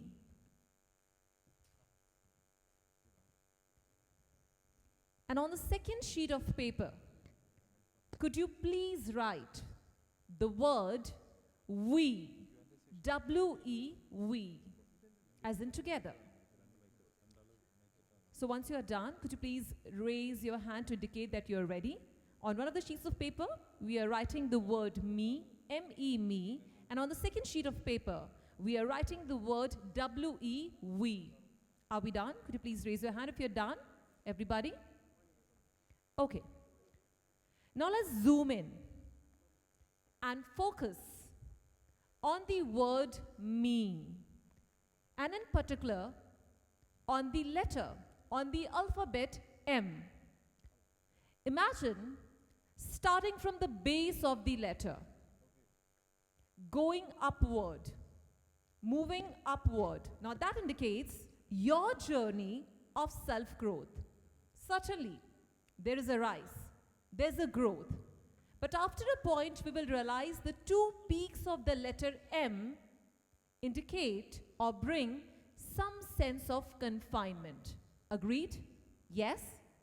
Yes, if you agree, could you just say loudly yes? Could you find some sense of confinement from the 2 peaks of M? Now this takes us to a very important message, that while we try to go alone, certainly we grow, we rise. But there is a sense of confinement, some sense of restriction. Now let's shift our focus from M to the alphabet W. Yet again, start from the base of the letter. Now this indicates your journey of growth all over again. Now as we try and go and move upward, we realize there is no restriction. There is no confinement. In fact, our energy grows endlessly to the infinite. Agreed? Now the alphabets, they speak for themselves. When we shift our focus from me to we, as in from self-growth to collective growth, we see ourselves transforming from restriction to expansion, from being limited to being limitless. And that is what brings us to today's discussion, growing beyond limitations, rising above challenges, not as an individual, but as a community together. So we are here to rise above 2025, and yet again, collectively, all together, we are going to indulge in a panel discussion that is going to convey the message as in what are the opportunities and challenges that we see in the business landscape of Qatar, and how together we can overcome and rise above and beyond 2025. Ladies and gentlemen, this dynamic session is yet again going to be moderated by somebody who plays a prominent role in shaping the future for us all. I'm talking about Mr. Rajesh Menon. Sir, could you please join us onto the stage? Yes. Followed by you. The first moderator has to be there. With that, it gives me immense pleasure to introduce you all to our first panelist. Our first panelist is Mr. Mohammed Abdulaziz Al-Dalaimi, a leading figure in the business and technology sectors of Qatar. Mr. Al-Dalaimi currently serves as a board member of Qatar Development Bank, where he's instrumental in fostering the growth of Qatar's SME sector. As a visionary entrepreneur and technology leader, he has a track record of driving innovation in financial technology, telecommunications, and satellite communications. He is the co-founder and CEO of PayLater and the founder of Skip Cash, both of which have revolutionized digital payment solutions in Qatar. And throughout his distinguished career, Mr. Al-Dalaimi has also held key leadership roles at Qatar's satellite company, contributing significantly to Qatar's fintech and telecom advancements. And his areas of expertise include strategic planning, business development, and implementing cutting-edge technology. Ladies and gentlemen, give it up for Mr. Mohammed Abdulaziz Al-Dalaimi. As a part of this esteemed panel, we have got with us Mr. Ahmed Rashid Al-Musafiri, the founder and chairman of Maroon Capital Advisory LLC, with over 14 years of experience in investment banking, corporate finance advisory, and experience in investment banking, corporate finance advisory. Mr. Musafiri has played a key role in advising companies on IPOs, listings, and mergers and acquisitions in Qatar. And under his leadership, Maroon Capital successfully executed significant listings of great value for prominent firms on the Qatar Stock Exchange. Mr. Al-Musafiri holds an executive master's from HSC Paris, and he's a board member of several companies, both listed and private, and he's passionate about advancing Qatar's capital markets. Please help me in welcoming Mr. Ahmed Rashid Al-Musafiri. A name that needs no introduction. Our third panelist is Mr. Gopal Balasubramaniam, a senior partner at KPMG Qatar, where he has been instrumental in the firm's remarkable growth over the past 31 years. Joining KPMG as the 8th employee, Mr. Balasubramaniam has helped expand the firm into a leading force with over 400 employees. He leads the audit services, overseeing key clients, including major listed entities, financial institutions, and government organizations like Qatar Energy. Mr. Balasubramaniam is a recognized leader in the oil and gas sector, offering valuable insights and strategic advice to Qatar's most prominent businesses. And beyond his professional achievements, he has made significant contributions to the Indian community in Qatar, holding leadership positions in several community organizations. And he has been recognized for his excellence with numerous accolades, including the Dilip Thakkar CA Professional Achievers Award in 2016, being named one of the top 50 prominent Indian achievers in Qatar, and receiving the prestigious titles like Ulagga Tamil Mamani by the World Tamil Economic Forum in the year 2023. Please put your hands together as Mr. Gopal takes the stage.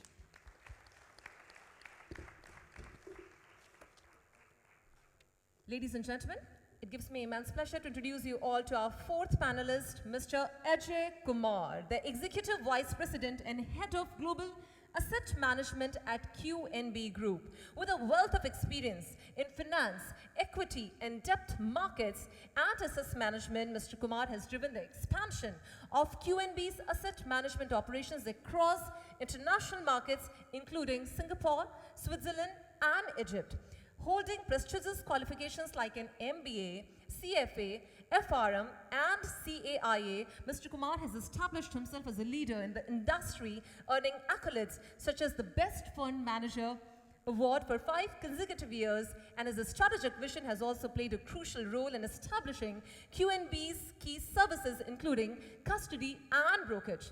And beyond his role at QNB, Mr. Kumar serves on the board of the Qatar's Derivatives Exchange and Qatar Central Depository, contributing to strategic decisions and shape Qatar's financial landscape. Please join me in welcoming Mr. Ajay Kumar.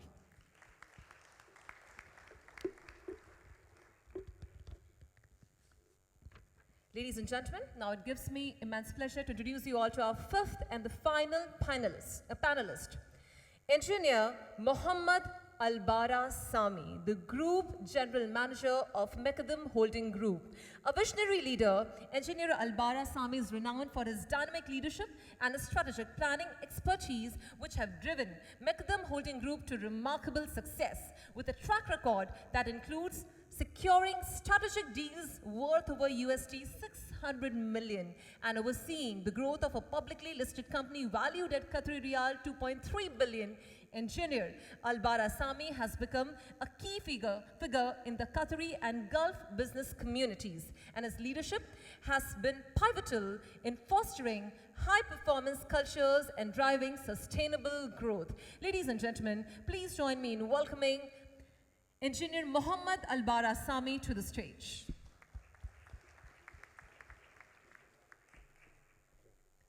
Welcome.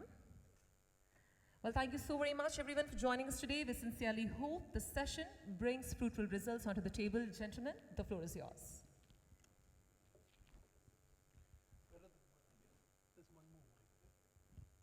Can we get another microphone?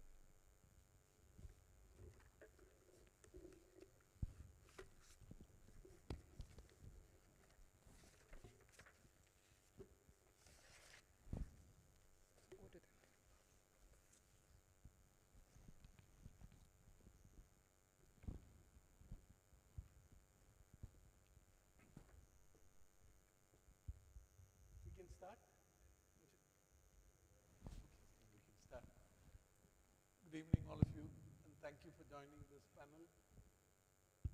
I think we have a very mixed background here, and the reason why we have selected this eminent panel is to get our audience a good, 360-degree view of many of, of different aspects that are Indian businesses, which are predominantly SMEs, are faced with. So I think I'll start with you, Mr. Mohammed.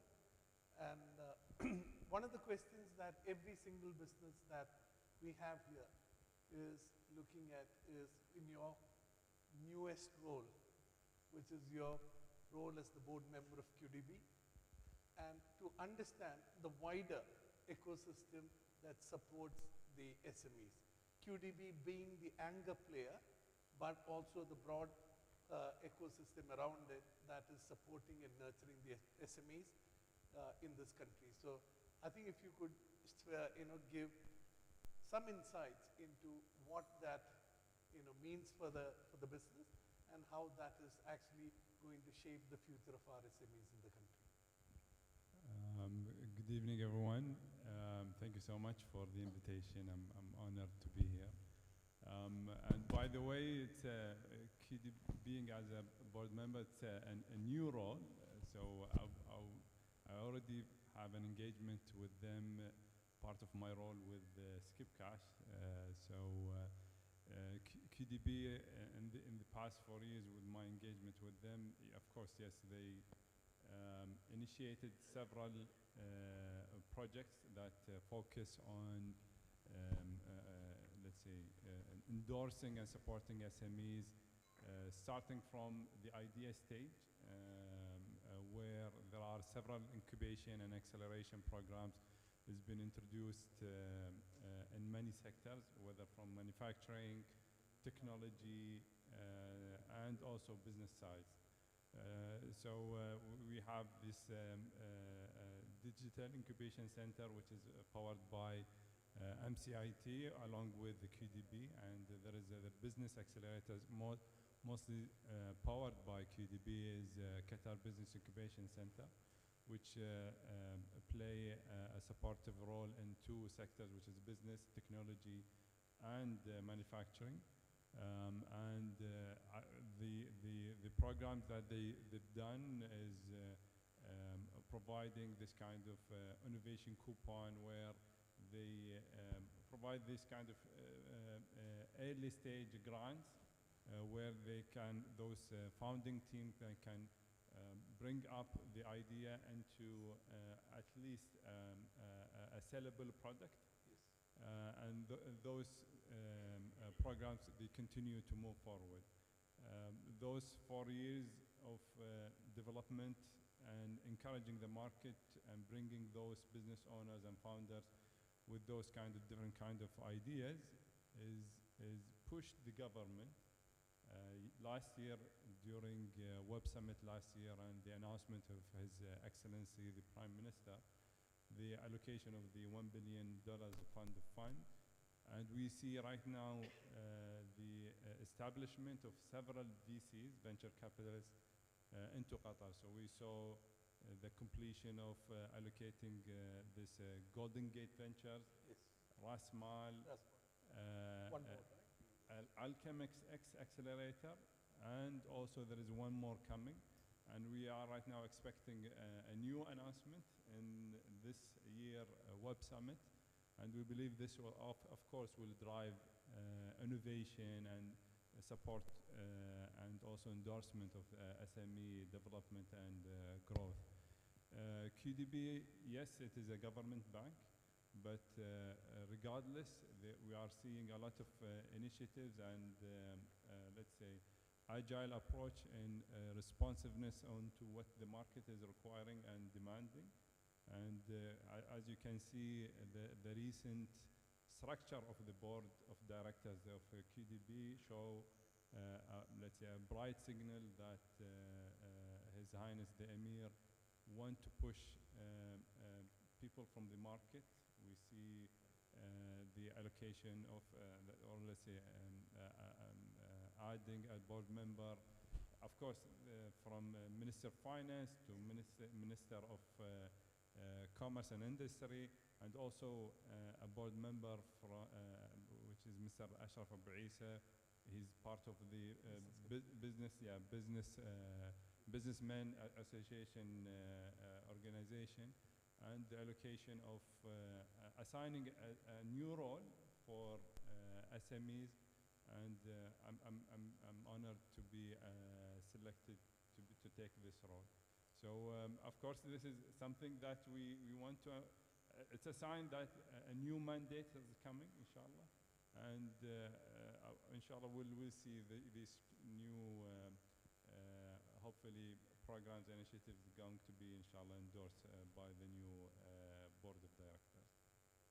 Thank you, Mohammed.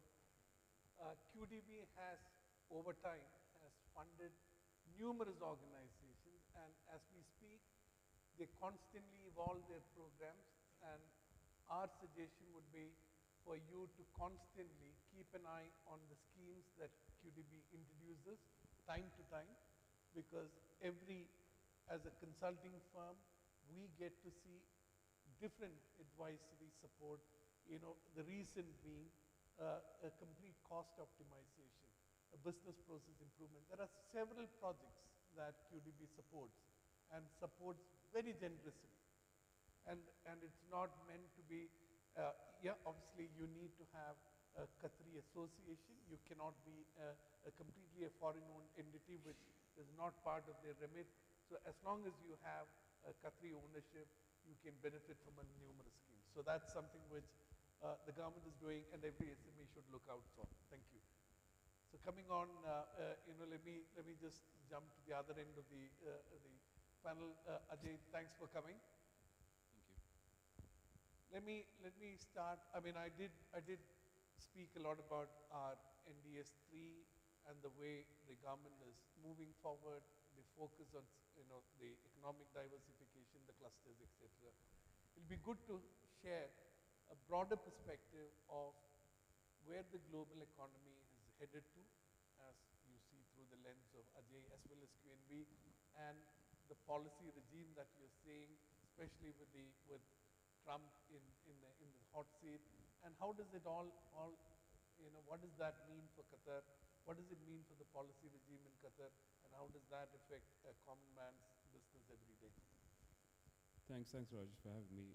And I can assure you, after the discussion so far, I've junked 70% of my presentation so far. So I'm going to keep it very short and just focus on the 30% of what I need to say.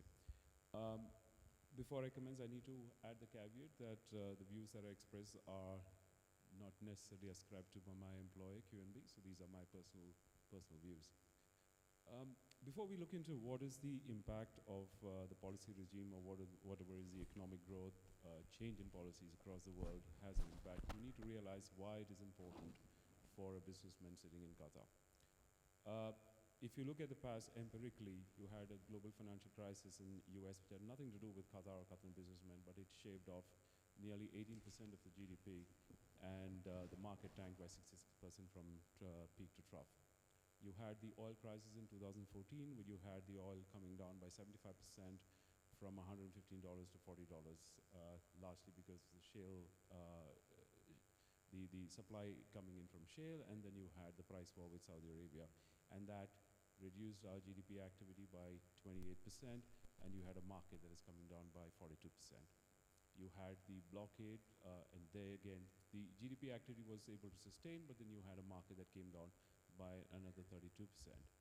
And you had the COVID, where again you had nearly 26% of your GDP contracting, that is in nominal terms, and then you had your market coming down by 25%. So Qatar is no longer insulated, whether you're a small business, large business, you are connected to the rest of the world. So you need to be cognizant of what happens.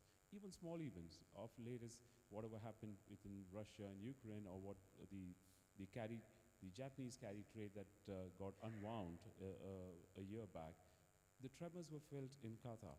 So it's extremely important that you really understand what is happening around the world, whether you're running a restaurant, whether you're running a manufacturing unit, whether you're running a service-oriented unit, it will have a telling effect on your business, whether it is on the cost of funding, whether it is on your growth opportunities, whether it is on the currency, and the government spending pattern here, because a lot of it is dependent on the government spending.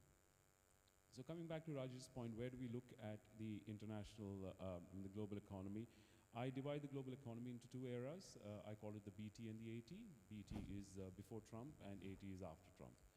So the world was chugging along very nicely before Trump. We had an economic growth of just marginally over 3%, and led by US. US was growing at around 2.8%, India at 7.5%, and then China at 5%. EU was the laggard with less than 1%, but then again, the economic growth was very fine.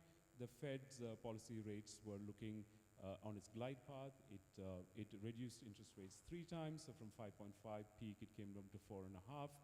So therefore, it was looking very rosy. The inflation had come down from the high. It came down to around 3%, a bit sticky there, but then the glide path was looking very good. And there were indications in the third quarter of last year that you're going to have 8 interest rate cuts, which means the cost of funding, which is very important for you, was going to come down dramatically. You had the stock market, which was in a strong bull run. The Magnificent Seven were doing very well, nearly for 3 years running. You had a bond market, which had terrible to 2022-23, but was recovered very well in 2024. Gold was doing very well. So we were in a Goldilocks period. Everything was looking so very nice. But all good things have to come to an end, and you had the great disruptor coming in.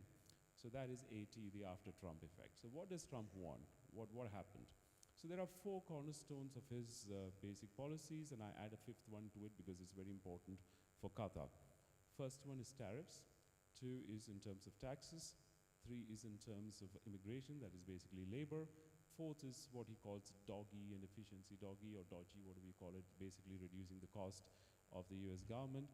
And then, of course, the fifth element that I want to add in is the impact of the, he wants to junk the green policy that Biden had, and then he's focusing on more oil and he's shifting the ban on offshore oil rigging by US. Now that can have a material and important impact on the Middle Eastern countries. So let's look at each of these and see why and the kind of impact it has. First is tariff. Why does he want to have tariffs? So currently US has a trade deficit of 918 billion. Now nearly 8 years back when I was speaking at Neiman and QE, and that is a Qatar exchange, that was the time when Trump was having his first term, he had the same issue. And at that point in time, the trade deficit was $500 billion. So you nearly double. So he has a problem. So where is it emanating from? It emanates from the top country being US, being China, which is generating about $279 billion of trade deficit, along with Vietnam. If you add Vietnam, it's about 300, so it's 100. China just routes its trade through Vietnam. So he wants to set that right. 2 is Germany, 3 is India, 4 is Korea and Japan. So these are the countries that I'm going to focus on because it has an impact on Qatar. I'll tell you why later.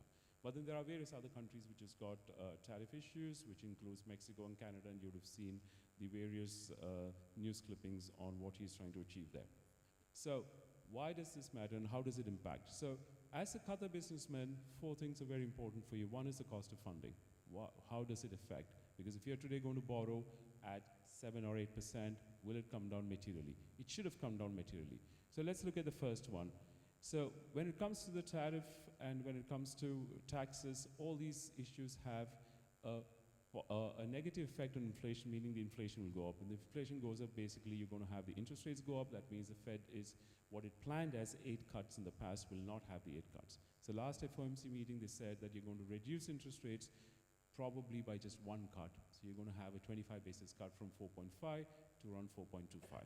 Otherwise, it could have come down to as low as around 2.25. So you've lost about 175 or 200 basis points in terms of your cost of funding, and that is material. And why is it so important? It's not just the nominal rate, it's the real rate.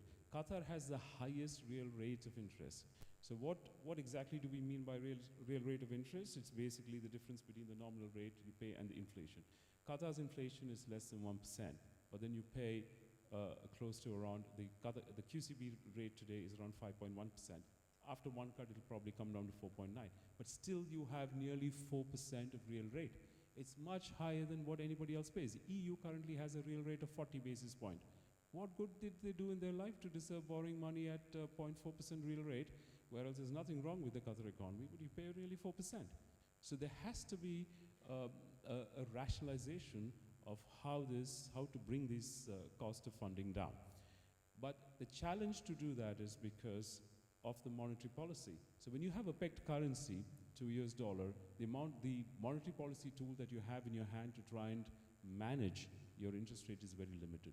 So therefore, you're stuck to what US does.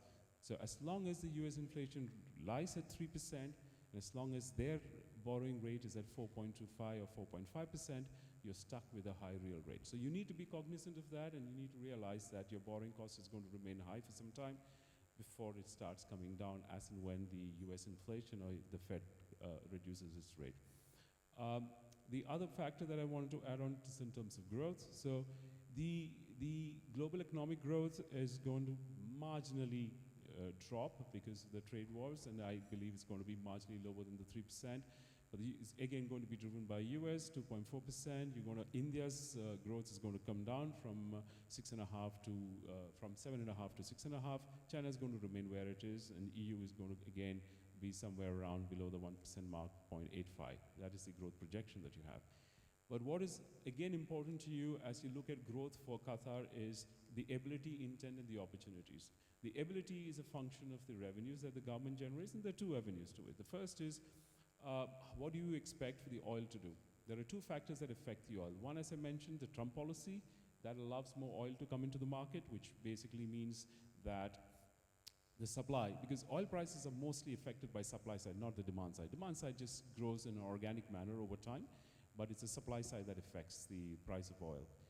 And the other factor is, of course, if there is a reconciliation between Russia and Ukraine, which is quite possible, you're going to have more Russian oil or cheaper Russian oil coming into the market. So that puts a downward pressure on both the oil and gas. But the second factor is even more important and critical, because this is more geopolitical in nature. So what is happening right now is, as I mentioned before, one of the cornerstones of Trump's policy is managing tariffs. So how do these countries try and reduce their trade deficit? China today has 279 billion. You have Germany that has nearly 87 billion. You have Korea that has 57. You have Japan, which has $71 billion. And you have India somewhere around $35 billion of trade deficit. Now, the way Trump is going to look at it is, we are going to increase tariffs for you unless you cut tariffs yourself. Now, how do these countries try and negotiate that? So one thing that is happening is, what is it that you can actually buy from US to reduce tariffs? So what is India gone ahead is to try and buy some defense materials, and there is a possibility that you will try and buy more oil or gas, and that's why he has actually opened up the oil and gas sector in US. Same is the case with EU. EU currently reduces buying from Russia, it's buying more from the Middle East. So what will happen? To try and reduce the trade deficit, he's going to push them to go and buy oil and gas from US. Again, that puts pressure on the Middle Eastern market. Same is the case with Korea, same is the case with Japan, and that's important for Qatar because these are the largest buyers of Qatar gas and oil. So therefore, the trade war triggers mostly on a geopolitical front. You're going to see a lot of pressure on the Middle Eastern supply. That means there's going to be pressure on oil, there's going to be pressure on gas.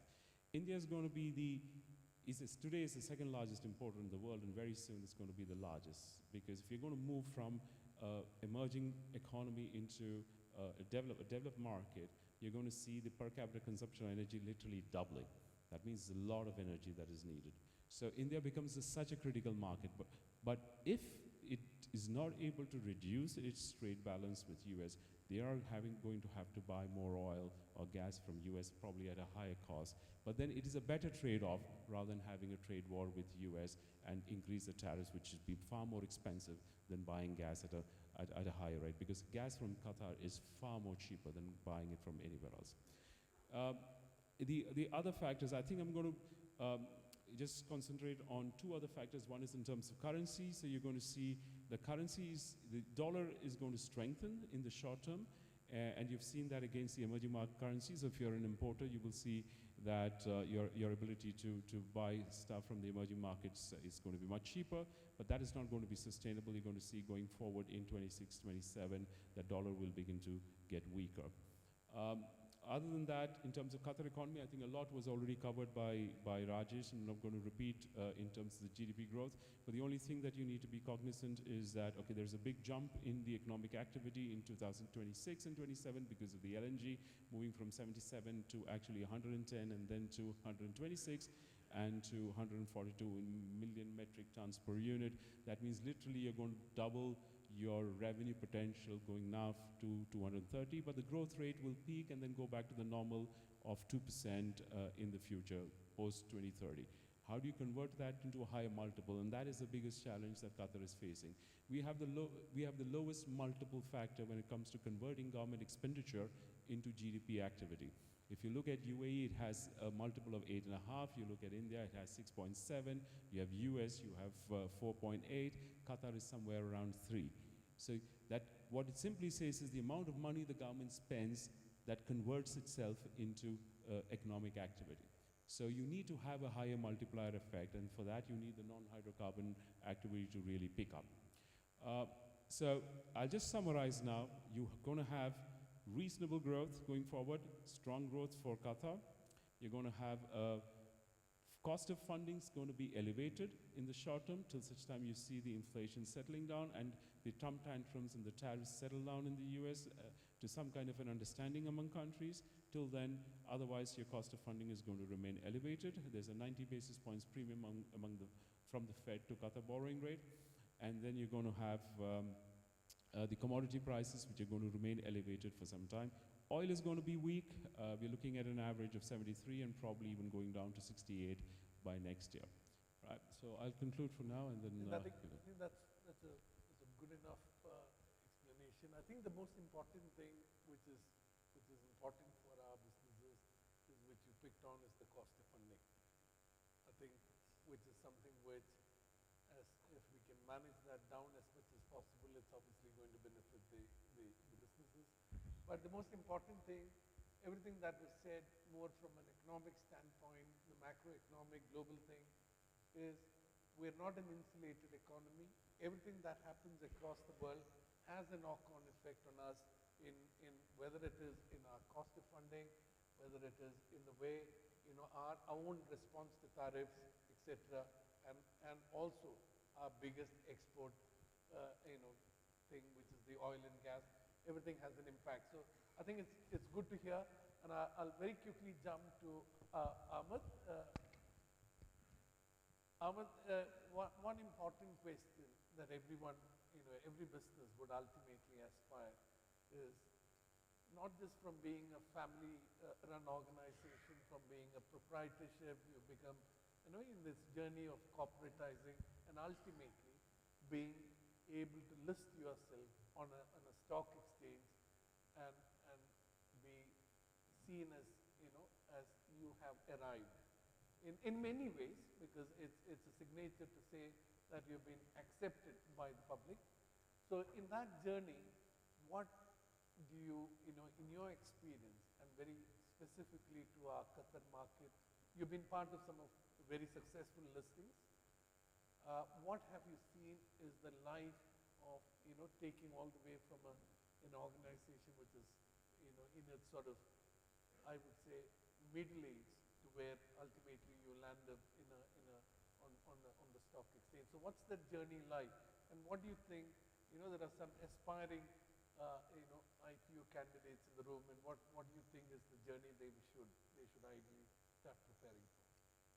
Thank you. Good evening, everyone. Thank you for the invitation. It is an honor to be here with you today. Thank you, Rajesh. You said it clearly. It is the natural step for any company to aspire to become a listed company one day. A company, it's very important for this decision because a company can only IPO one time in its entire lifetime. And that's why we always advise the earlier you can start, the better. This starts with at least defining the objectives, defining what the shareholders and stakeholders envisage from this IPO. And this can take usually between 12 to 20, like when we start working with companies, we start to work 12 to 24 months prior to the first day of listing. And this can include anything to do with enhancing internal systems, enhancing valuations, enhancing corporate governance. Some of these steps are very important in the listing. And as you know, with some of the family offices here, some of these regulations and rules do not apply to them. So making the shareholders understand this and work towards this sometimes does take time.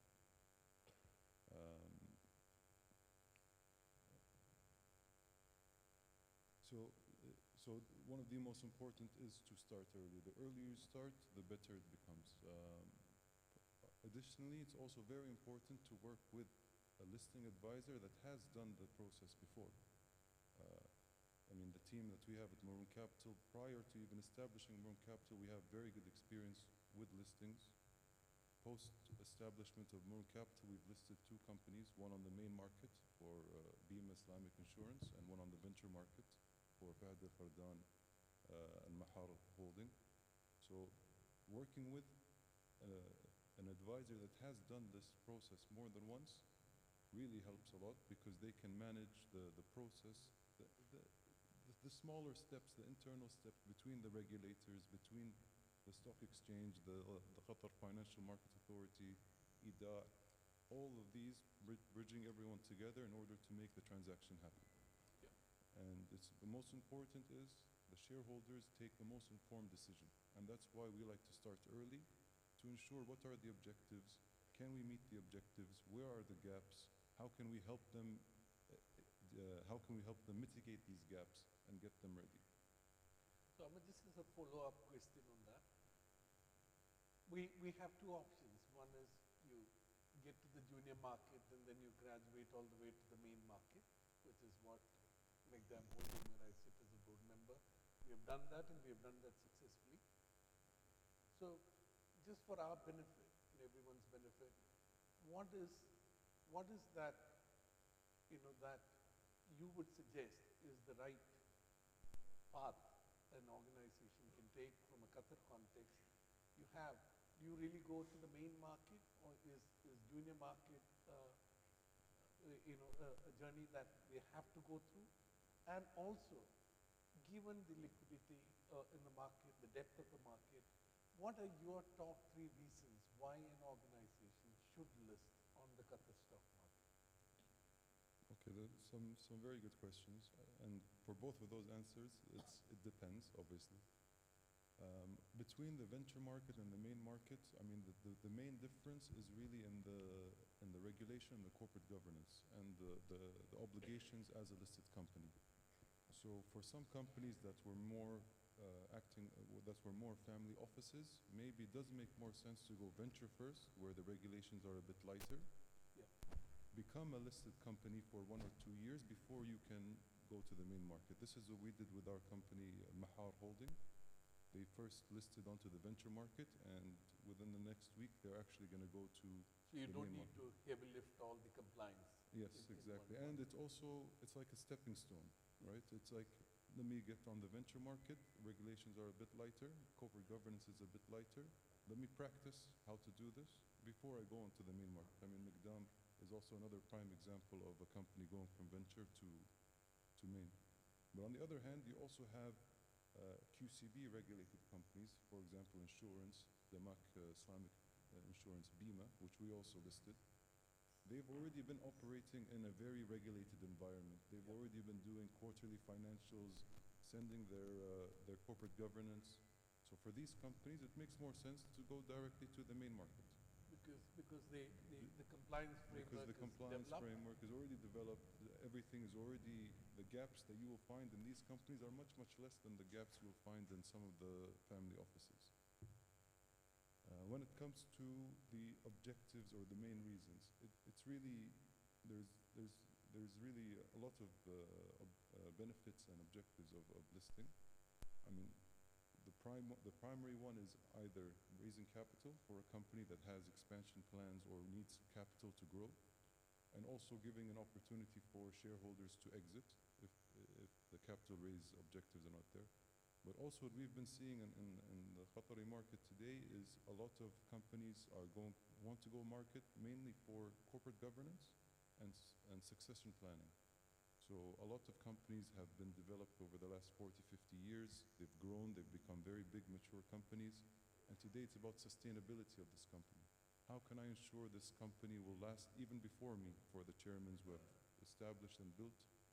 And once you're on the market, you're then under a regulated environment whereby you have regulators like the Stock Exchange, the Qatar Financial Market Authority, where really the goal is sustainability, succession planning, and ensuring this company stays for the longer term, even past the founders and the people who established it.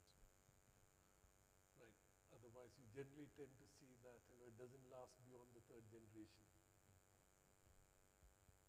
Right. Sir, the partner in crime. Yeah. Just Gopal, coming back to which is our mainstay of the economy, oil and gas. We spoke about it. Jay has touched upon it. If you could just give a very quick snapshot of how this economy has evolved and where you see the oil and gas sector of Qatar, which will continue to be the mainstay, but what are the developments and where do you see opportunities, especially in the downstream sector, for Indian businesses to actually tap into? Thank you, Rajesh. First of all, thank you very much for having me here at this elite panel. It's really an honor to be here.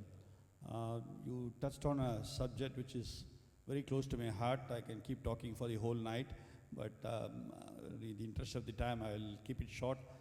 The evolution of Qatar through energy sector. I always say this in many forums, Qatar can be taken as a case study itself. There are many countries which has got natural resources, but nobody has utilized or exploited the natural resources in such a judicial way as Qatar has done it. Especially I call this as a golden period, 1994 to 2007, the golden era of Qatar in terms of the growth from the hydrocarbon sector.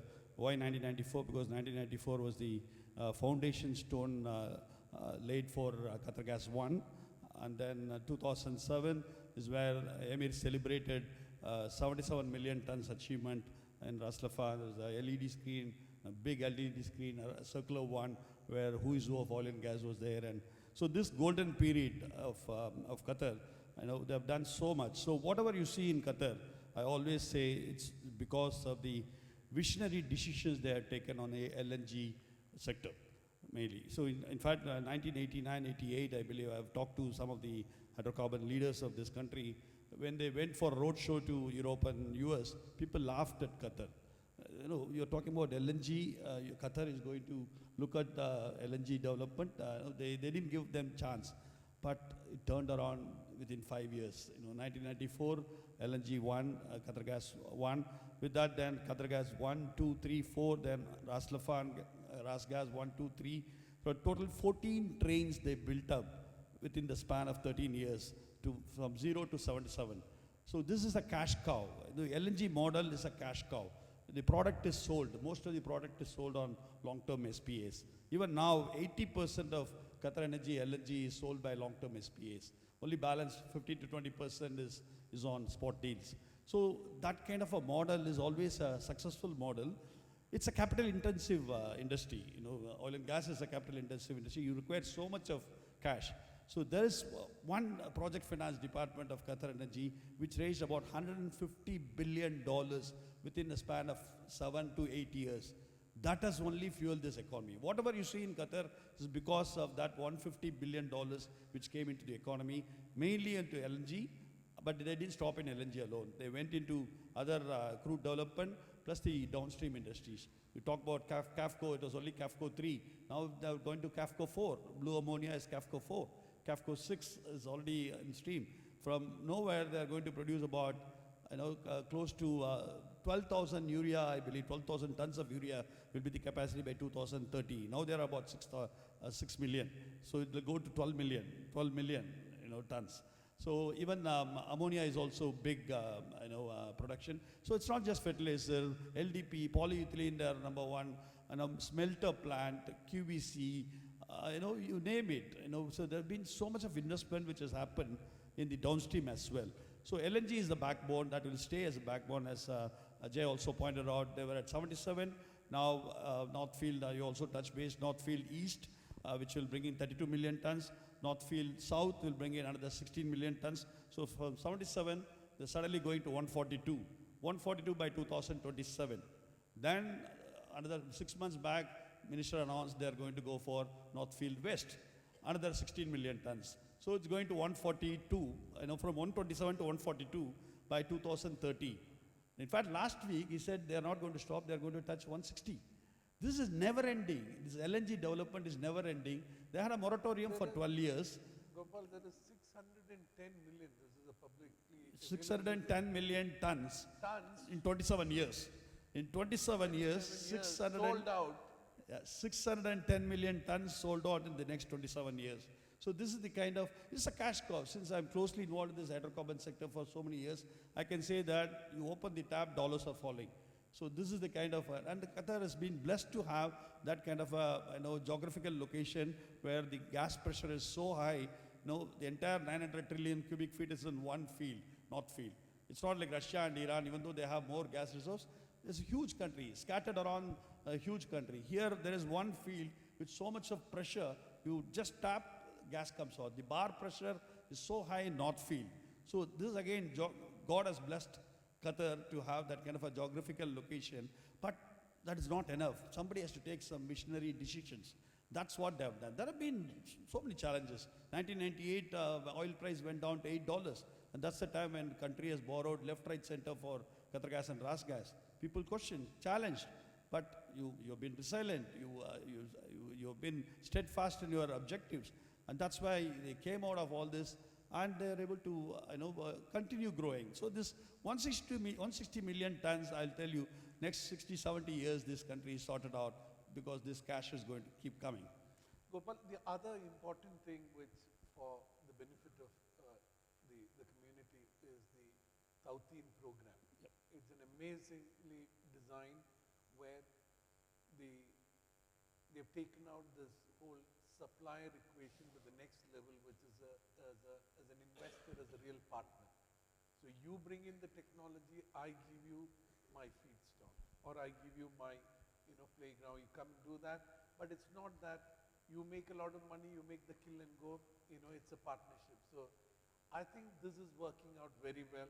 We are seeing businesses, not just one, many Indian businesses who have actually won significant projects, in the downstream sector through the Tauteen program. Is this here to stay? What's your opinion? Yeah, this is kicked off at least 4 years back, Tauteen, the in-country value. This is basically localization of supply chain initiative. So so for example, last year, 75 companies won jobs under the Tauteen project across 5 major sectors. The subsectors they've got, which is subsurface. I think you touch base also on chemicals. There's a lot of things happening on chemicals. There's on the MRO, which is the maintenance, repair, and overhaul. There also that's a major subsector. Then they have the light building, light equipment and building services, LBS. That's another sector where. Then digital. There are 5 subsectors where it's huge opportunities. 75 companies have already won jobs from Tauteen project, and this is not going to end. There is continuous investment which has been sought after for Tauteen project. Qatar Energy is really championing this in a big way.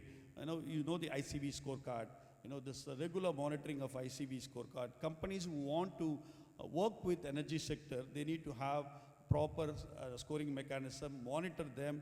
That score depends on how much they invest on local market, how they supply, how they patronize the local suppliers, how do they invest on Qatari population, the local, the investment in their own people. All these things are embedded in the ICV scorecard, and it's been regularly monitored.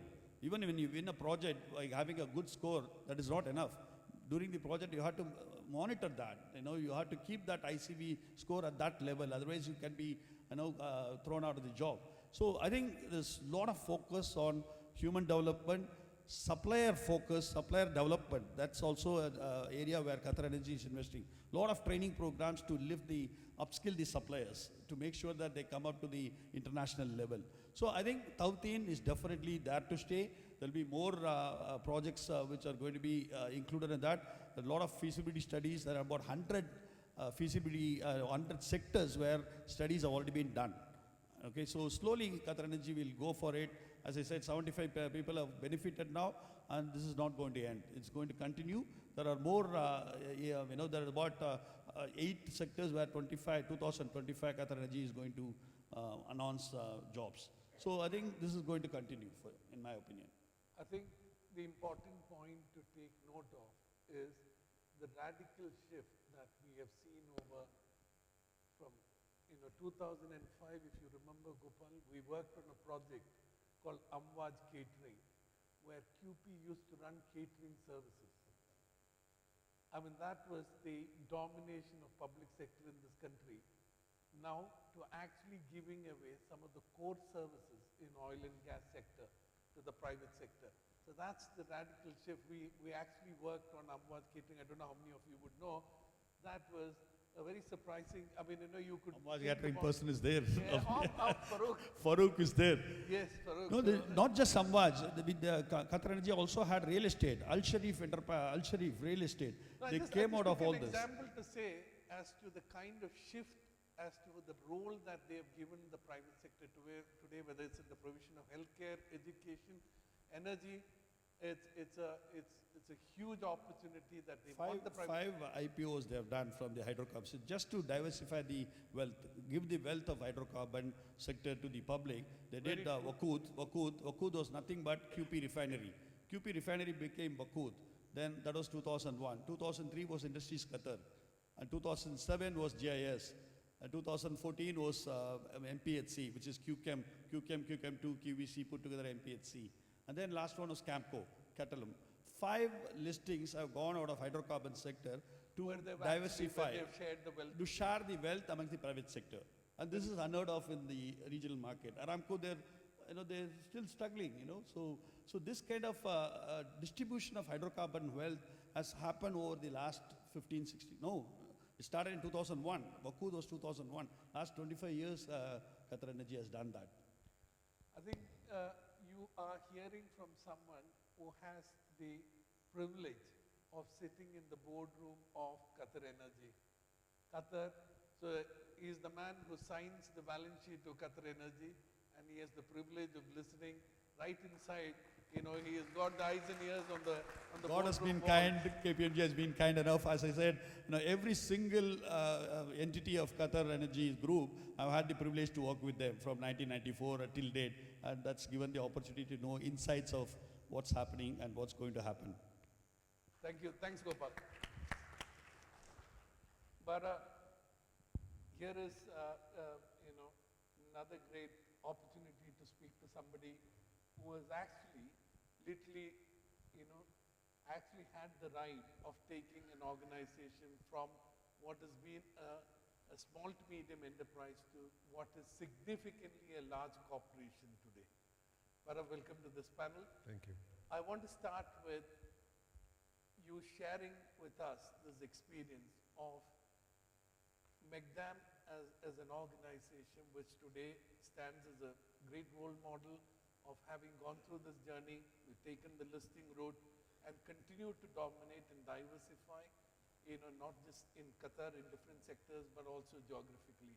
What if you were to share with this crowd, what are the 5 things that an aspiring business can learn from the success story of MEGDAM? What would that be? Perfect. Thank you, everyone. Actually, what Mr. Rajesh has mentioned is a very real example today. We started as a small to medium private company. We increased our scale of business significantly. We listed in the ventures market, then we went to the main market. And all of that, we went from few millions worth of contracts, 2017, and to today we are running multiple billion worth of contracts in hand in a very short period of 5 to 6 years. What can I say about our journey? We are very much non-traditional business. We disrupted the way that corporates and companies do business. We believe that we can achieve a significant milestones in a very short period, and this is how we did it. We started in the end of 2017, early 2018, bidding for small to medium projects in the country. In 2020 and 2021, we were bidding to Qatar's most strategic projects like Hamad International Airport, infrastructure development, where other companies were bidding like, who's this new company and what they are doing here with the 40 years old companies who were dominating the tech industry and were controlling a lot of partnerships in the region. And the surprise came thanks to the trust of the market and very genuine pre-qualification process of the government organizations that gives the opportunity for new players and the anti-domination culture. So we've been given the opportunity to compete with companies that has existed for 30 and 40 years in the market, and we've won against them. Not only that, we have developed these projects in a very innovative and very dynamic ways and methods that made us come up with very successful stories about how a new company can really compete with giants. And today, companies who did not know our name 5 years ago, today they are losing against us in a fair competition. So we have used a very much untraditional way of approaching and penetrating the market. executing the jobs. Technology is a rapidly growing domain, and we leveraged on that. You cannot depend on your legacy when it comes to technology. You have to be up to date, you have to be competitive, you have to be innovative. And that's why Maqdam today is almost, you hardly put your finger anywhere on Qatar map and you don't find Maqdam name in some project there. We are in the infrastructure. We are one of the few companies who has been awarded contracts in NFE, North Field Expansion. We are participating in NFS and NFW, new opportunities. We're working with large EPC contractors. And also we've gained the trust of the public market by being listed. Again, I can capitalize on my colleagues' statements by us being part of Qatar's journey to success. Probably everybody heard that yesterday JP Morgan has reclassified Qatar and Kuwait as developed markets, and they started removing them from emerging markets index. So this is this is something which is booming now in the media. So we cannot deny that we are part of a rapidly growing market. I was in a meeting with the Minister of Investment of the UK 2 days ago, and she was impressed how dynamic and rapidly growing this economy is. And I was telling her like a real life examples. And you'll not believe that today we are implementing technologies and we have certain tech projects in Qatar that we are far more advanced than the UK and some European countries. Who would have believed a country that was a desert, have a century back, and now we are ahead, not only competing with the developed markets all over the globe. So we cannot deny that we are part of Qatar's success story, and we took leverage of the dynamic culture and the very fair policies that are implemented in many of our client organizations like Qatar Energy LNG, the banking sector, and thanks also to the very much mature listing and consulting community that is also advising companies like us how to be compliant with the IPO requirements. Being listed company has gave us a lot of credibility in front of the public. It made our books open to everyone. It gave us a leverage because we're very transparent. Our internal compliance with policies has gave us a lot of credibility in front of the market. Our focus on technology has been our main strength. Modern Intelligence, which is an Indian research and reporting firm, has listed many reports about Qatar tech industry, and all of it is going from 7 to 19%, whether it comes to managed services, Internet of Things, AI. Now with Qatar AI strategy being announced, AI Qatar digital agenda being announced, Web Summit coming tomorrow to Qatar, you can see that tech is the future of Qatar. Whether it is related to energy, traditional oil and gas, or when it comes to digital transformation, which is massive now in Qatar. You can see NCIT initiatives booming everywhere, multi-billion riyals worth of opportunities that are under the category of digital transformation are being on the market now, because Qatar is very clear that they don't want to be a traditional oil and gas driven country. They want to invest in human resources, technology, infrastructure. Qatar has spent billions of dollars in developing a very advanced infrastructure, which is now going to the next level of capitalizing the services and solutions and the operation of this smart infrastructure, which is represented in the digital transformation strategy of the country.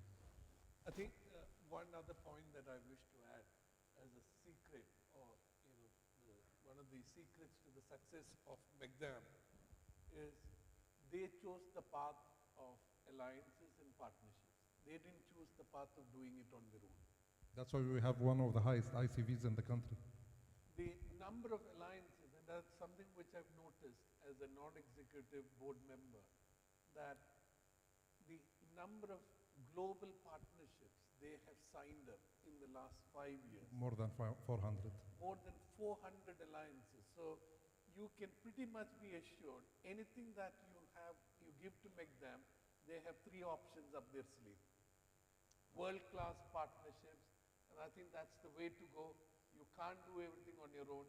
Here is a great model of what has been achieved through global partnerships and alliances, where you bring your technology, you bring your functional knowledge, be it the domain knowledge, you can do that through partnerships. And I think Megdam has proven, and the success they are tasting is not because of anything else but the hard work that has gone behind that. Thank you. Thank you. On to you, on a slightly different note, Omar. You are one of the pioneers of fintech here. The Skip Cash, which you founded, and now you have forayed into Pay Later, which is the BNPL. For me, I think, and as I mentioned, along with technology, AI, emerging technologies, fintech is where the opportunity lies. And also the use of embedded finance in your business, which I spoke about, it's a massive opportunity. And we're talking about BNPL, which is scratching the surface, and there's so much to come. Where do you see the fintech opportunity, and what areas do you think are the use cases where people are likely to actually come up with something very disruptive in this market very soon? Well, we see the Qatar Central Bank strategy is being published very recently with many segments there that it's either the framework is already out for the public, companies can go and start the licensing process, or probably some of the licensing that are in the pipeline to be released. I'll just mention a few that are currently released, like payments, buy now, pay later, crowdfunding, wealth management, insurtech, AI, of course, blockchain. Yep. So many of those frameworks are already being sent to the public. So any companies or any founders who have those kind of new ideas, they can start the processing. Digital banking also is there. I believe in the coming 3 to 5 years, those ideas that are related to investment consultation for the new millennia or the new age of users, usually allowing small customers to invest early. In small tranches, not necessarily, because investment or saving to invest is something that you build as a habit as you grow up. And those young age customers right now, they are open to trying, and let's say they are open to, right now actually they are investing in Google or Tesla through those kind of new investment platforms. So having a company that starts and producing or offering their services here in Qatar, yeah, they would have a better market share in offering those young customers to invest. Wealth management is an additional area. It's just that how to digitalize the process for family offices or those investment groups that want to diversify, but they want the right tools to have this kind of wealth management technology. And I believe this is an area that could flourish in the coming 3 to 5 years here in Qatar. And this is actually a part of what we're doing right now. Is the buy now pay later is a hot trend, not only in Qatar but in GCC in general. We see Tabi and Tamara use case right now. They are reaching most Tamara recent. is my client in Saudi. Yeah, so they are reaching Tabi. I guess with their raised debt financing round, they reached 3.3 billion valuation. So and they are only present in 3 countries: in Saudi, Kuwait, and UAE. And so is Tamara, right? Yes, both are present in the same markets, but this means there are other opportunities in different markets that are open for them to grow. But we see in GCC specific is that the smartphone penetration is high, 5G penetration or internet penetration is high, and also the e-commerce adoption is way greater than the rest of MENA countries.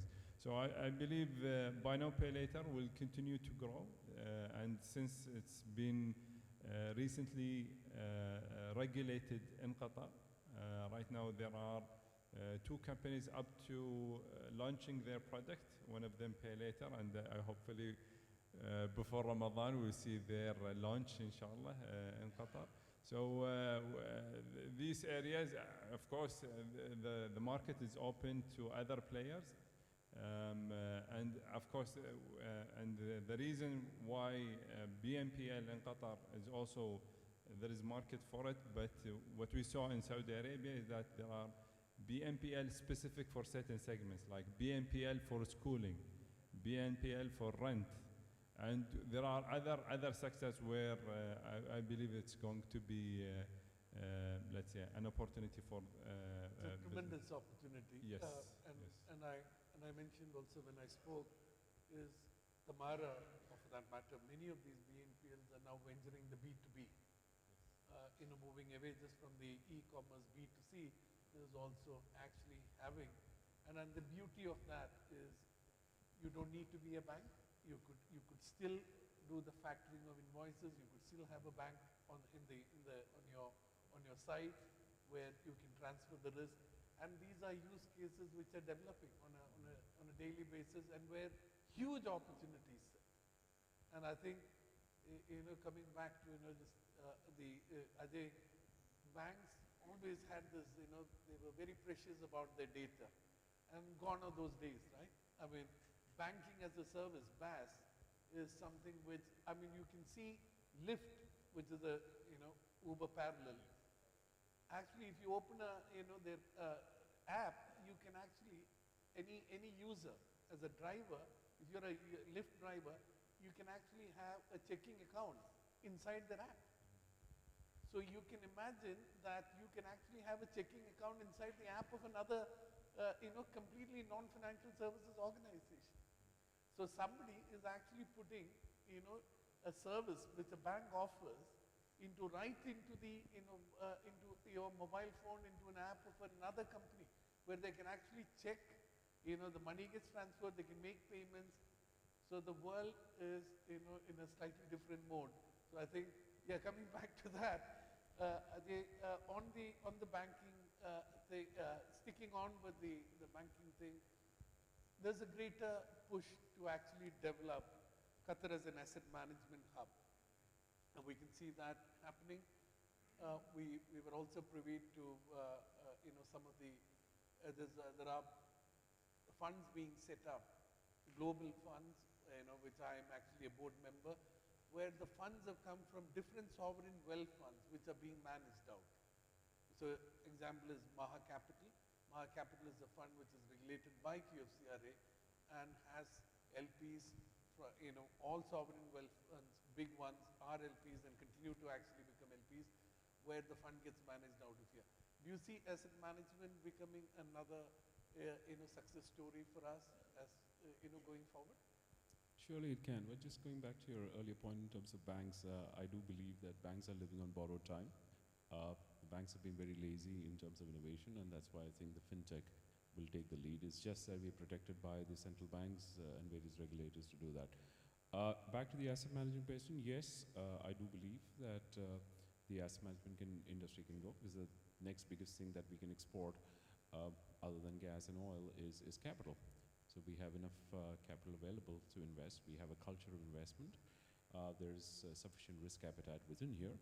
And capital always goes to a place where it can be managed best, and that is basically attracting the best talent to come and set up here. Once you have the regulatory infrastructure environment that is conducive, we should be able to do it. I mean, where else do you find a place which has got political stability, economic stability, currency stability? Yes. You know, all the ingredients that are there is there. So why did Switzerland succeed? It didn't have wealth of its own, but just create an environment where everybody else put their wealth there. You can do the same. You can do it even better because you also have wealth of your own. So I think, yes, it is possible. Just in the interest of time, we'll just do a quick couple of rounds of questions. Gopal, very quickly, we are seeing the increased focus, or I would say enforcing the tax rules in country has gone from one level to another. And I think every single business here has to take note of it. There was a time when that was a tick the box exercise. It's no longer the case. It's a very, very serious thing. Many companies here would be sitting on a pile of penalties for having not filed on time, delays in filing, and also the assessments that we are seeing is starting to mature from just being, a prima facie assessment to a more in-depth assessment.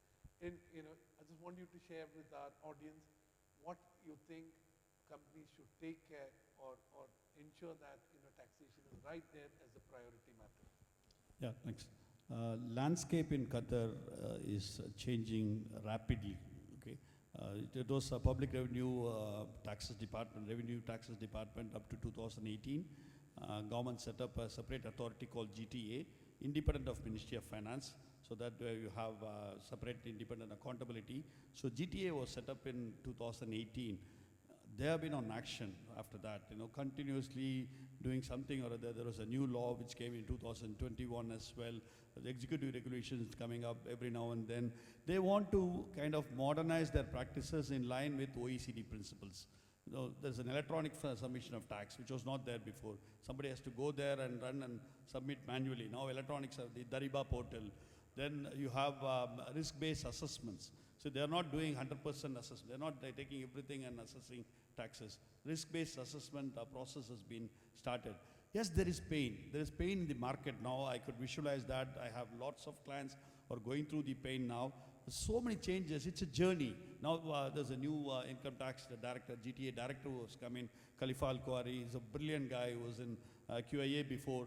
I'm sure he has brought in a good team as well. So it's a journey which we have to go through in any country where best practices are suddenly getting into action. And they got into BEPS Pillar 2 thing now. In 2024 end, they announced that GMT is going to be, the law has been passed, but there are certain pillars of the law, like safe harbors, de minimis exclusions. All those things, law has to come in, regulations have to come in. But plus, Trump's announcement about the GMT is also it's a setback for the region and the whole world as to how GMT will evolve. But talking about Qatar, there's a lot of things happening now. Assessments are being cleared. Yes, there is a pain in the market now. The private sector is feeling a pain in terms of seeing the assessments. But it's a journey which you have to go through. But as I said, there's a good team which has come in. And I've seen personally in the last 6 months, there's been a tremendous progress in terms of tax appeals. Tax appeal process is very robust now. Previously it was difficult. Now tax appeals process, as I said, electronic submission of taxes. All these things are going to evolve further the taxation system in Qatar. But only thing, a word of advice for all the audiences, don't take it easy. Things are moving fast and you got to put in proper systems and controls in place to make sure that data is captured properly, proper transparent accounting is there, and then reporting and submission happens within time so that you don't face any penalty situations later. I think I just want to echo this message through the intent with which the tax laws are being enforced by the tax authority. It's very clear that it's here to stay and develop.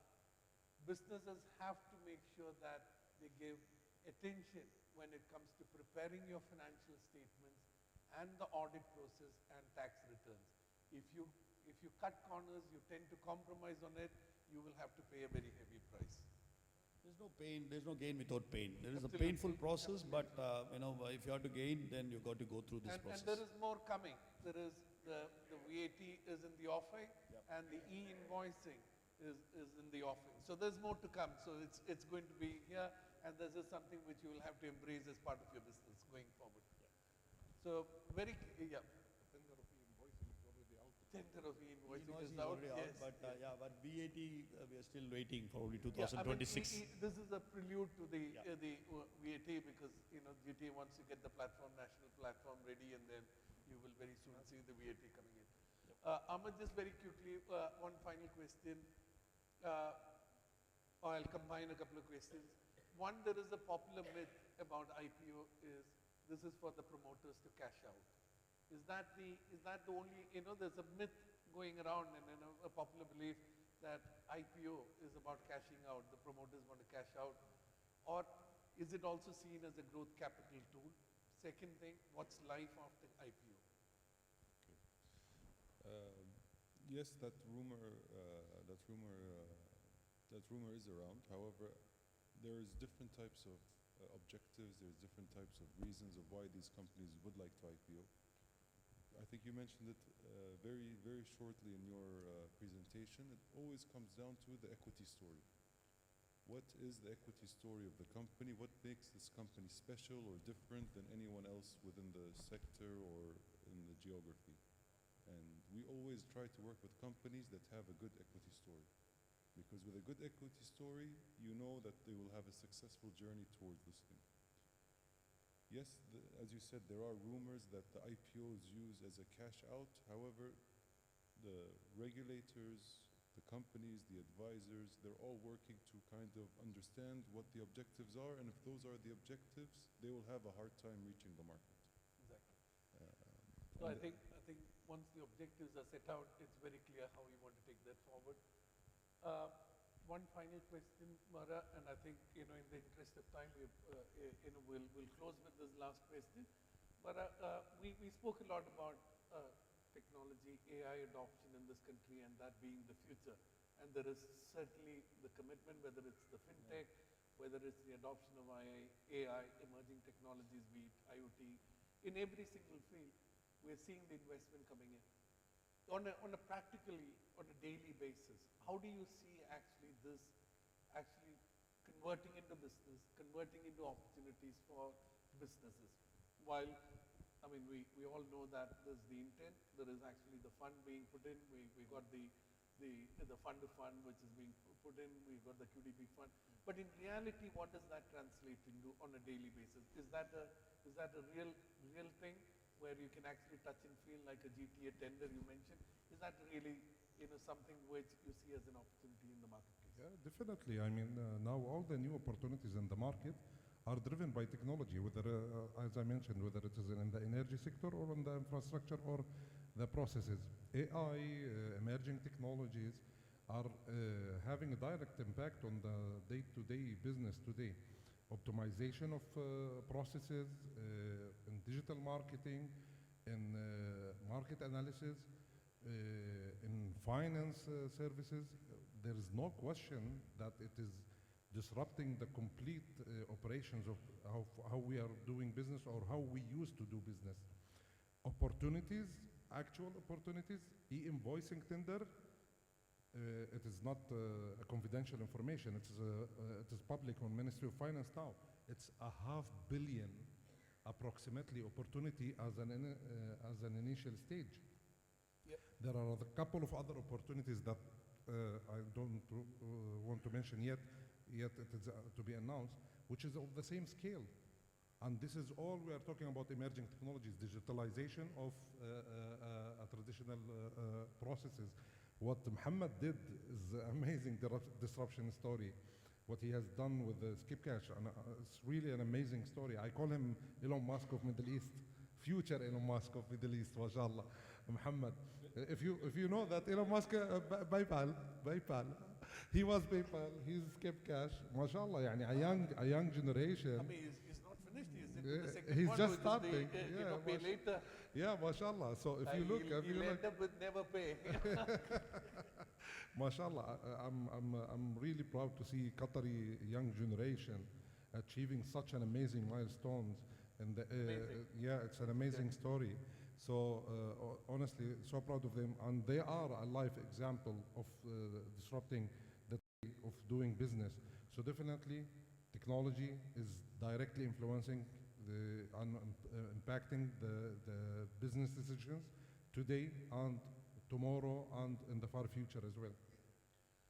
So that sort of reinforces our message today that our top picks in terms of opportunity, we believe emerging technologies, digitalization of services in this country would rank as the top opportunity without a doubt. And I think that's the way to go, because as world transforms itself with technology, Qatar wants to be at the forefront of it, and it will continue. I think, ladies and gentlemen, we had a great time. We could go on with this forever, but I think in the interest of time, we will close out. Thank you so much, and we look forward to having you another time. Thank you.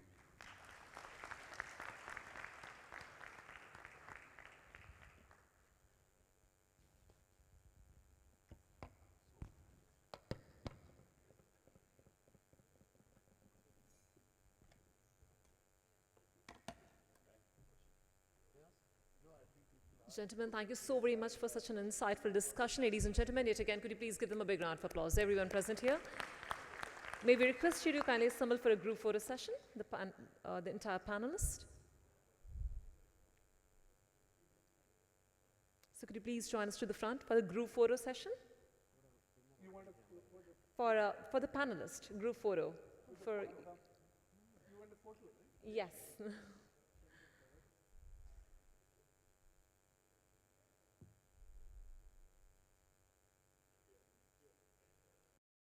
Thank you so very much. Thank you, gentlemen. Well, I'm pretty sure you all must be having some questions. During the networking dinner, you can surely interact with our esteemed panelists and get your queries sorted. Well, before we proceed, I would like to request you all that we've got a sheet of paper which is placed right on your seats that has got a barcode. If you could please scan and provide us with the feedback as in how did you like the event.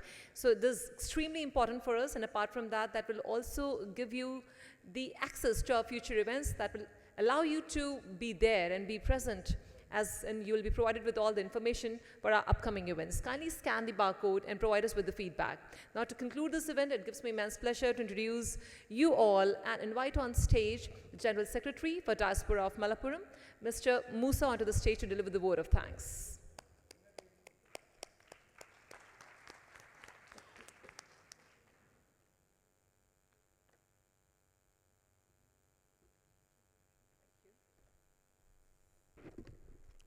Thank you, Anshu. Honorable dignitaries, dear business leaders, and my dear friends. Assalamu alaikum wa rahmatullahi ta'ala wa barakatuhu. Good evening to all. We are very happy to share that we could able to present unique program, which is first of its kind in Qatar. Hope you all benefited it. I express gratitude to all attendees, IBPC for associating, Bakertilly for powering the event,